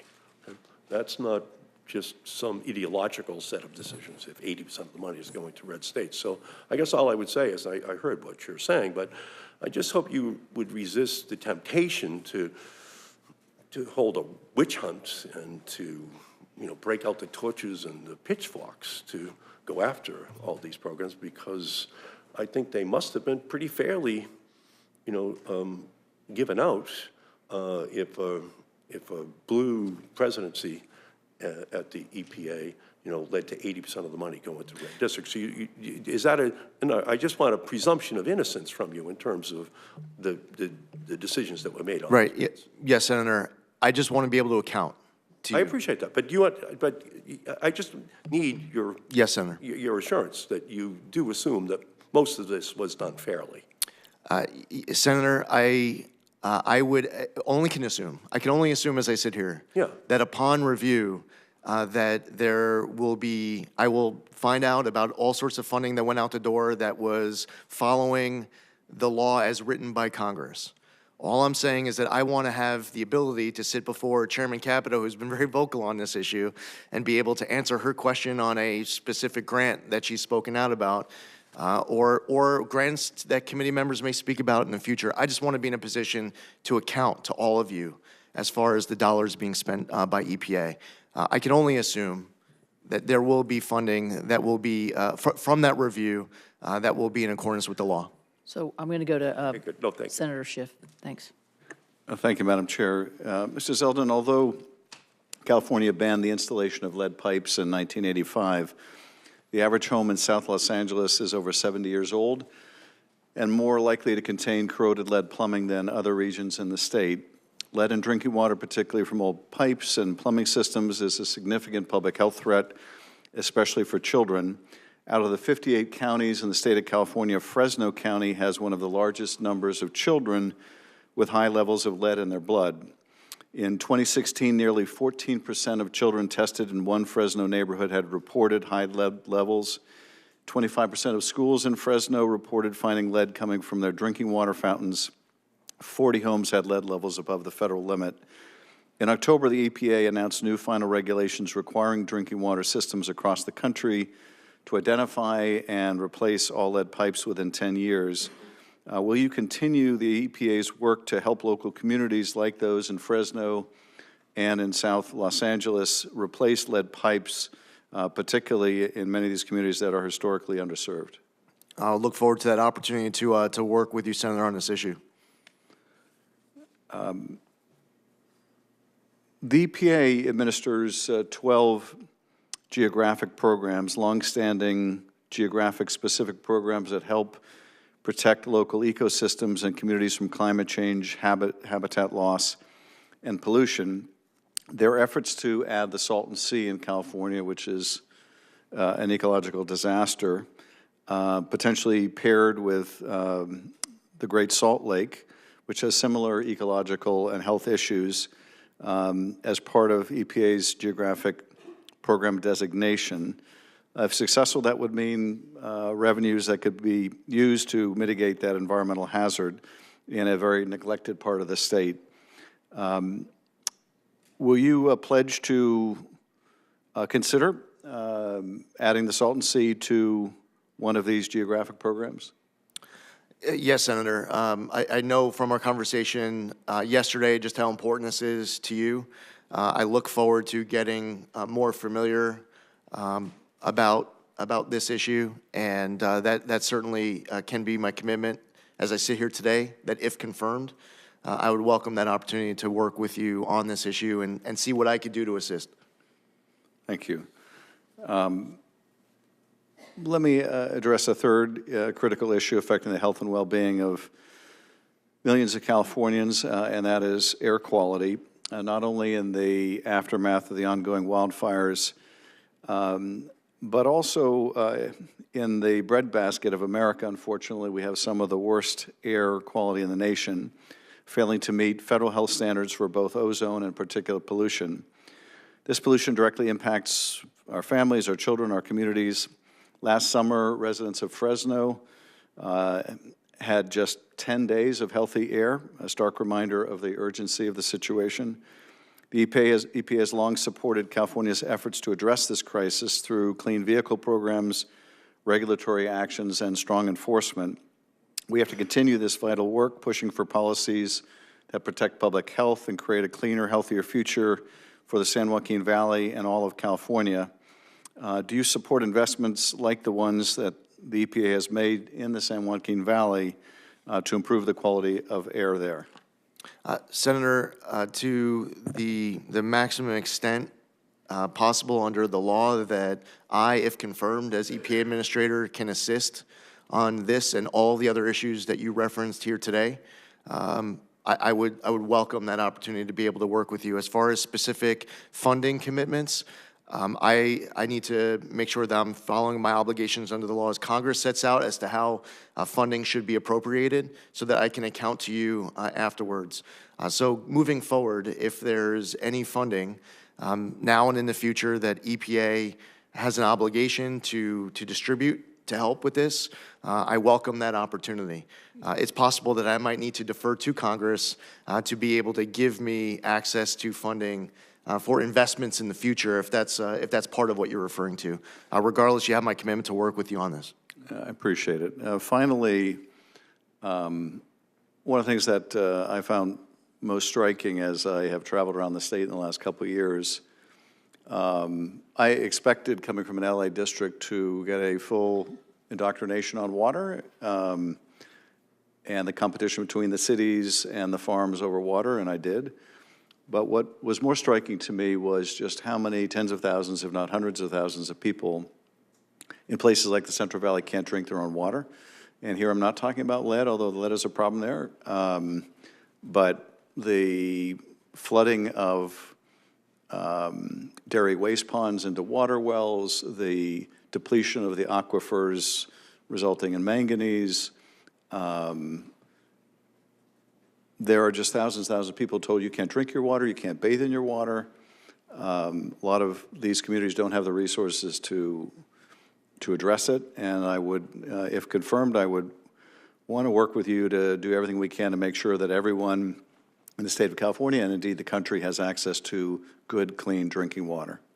Yes, Senator, this is extremely important. No American should feel like a story they might hear about, read about of poverty in Iraq or Afghanistan. No American should feel like they are living in some third world country or some war-torn country. Every American should be able to access clean water, potable water, and that's something that I look forward to doing my part, if confirmed, to be able to work with you and everyone on the committee to ensure that we are delivering as a nation. Thank you, Madam Chair. Thank you. Well, I am going to bring this down to a close here. My office has received numerous letters of support of Congressman Zeldin's nomination as EPA Administrator, with more continuing to arrive. The sources of these letters demonstrate the wide-ranging support of Congressman Zeldin's nomination, so I would ask unanimous consent to enter these 27 letters into the record for all to see. All right, we're unanimous. So I would like to thank you, Congressman Zeldin. I'd also make just several quick observations. It's obvious to me in the testimony and the questions that you took a lot of time and effort through you and your and the folks that were helping you to make sure that every member had access to you and had a conversation with you before you actually testified before the committee. I think that was definitely reflected in the tone and the substance that we saw here today. So I appreciate that. I know it's time-consuming and difficult sometimes to get on everybody's schedule, but I think you did a magnificent job here. And so without further questions, I would like to thank you and thank your family for being here and for your participation. Senators who wish to submit without written questions for the record have until 5 p.m. Tomorrow, Friday, January 17th, to do so. The nominees' responses to those questions for the record are due back to the committee no later than 9 a.m. on Tuesday, day after inauguration, January 21st. With that, I do look very much forward to helping to shepherd you. I think you've done an excellent job here today. You will be an excellent administrator to the EPA, and I fully expect that your confirmation will be very positive. Thank you very much, and everybody enjoy the day. Thank you.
I've done both, because I was like, I don't have a passport right now, I don't have a license, I don't have a social security.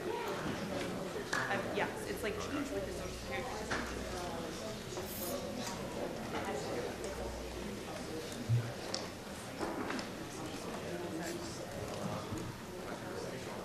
Yeah, I think I'm going to try and go first. Yeah. And I'm hoping to save the team. Yes. Yeah. Is that what you're recording or what? Yeah. Don't worry about it. Molly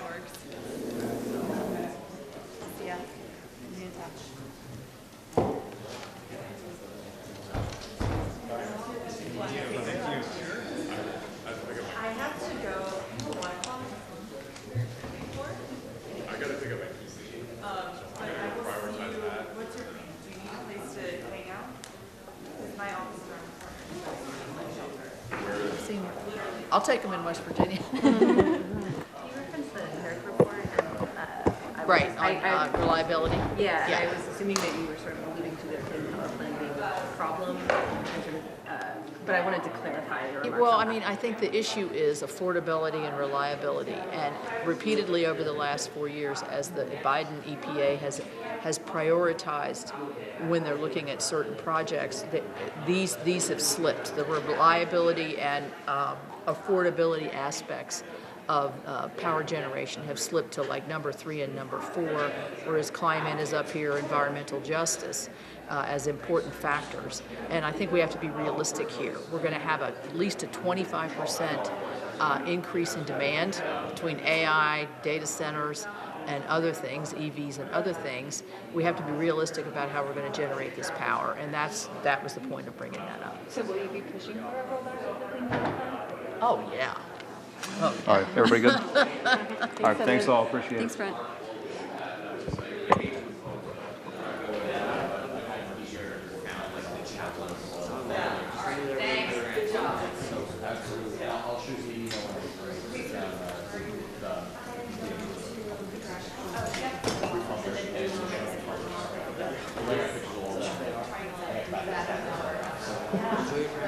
I will. Great to see you, my friend. Are you? Yes.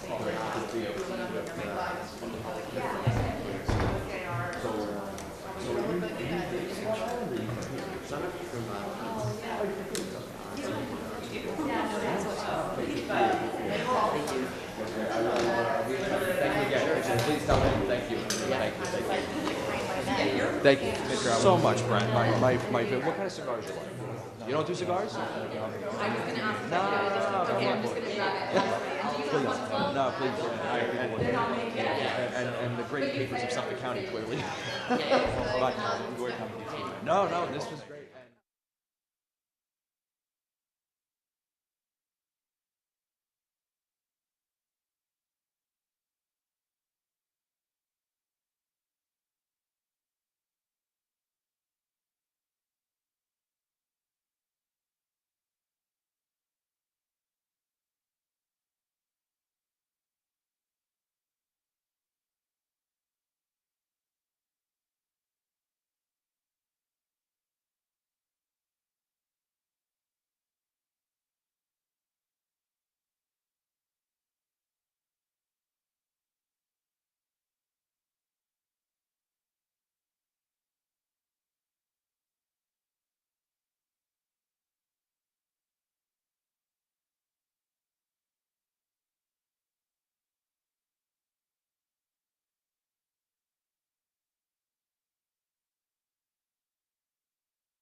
Thank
you.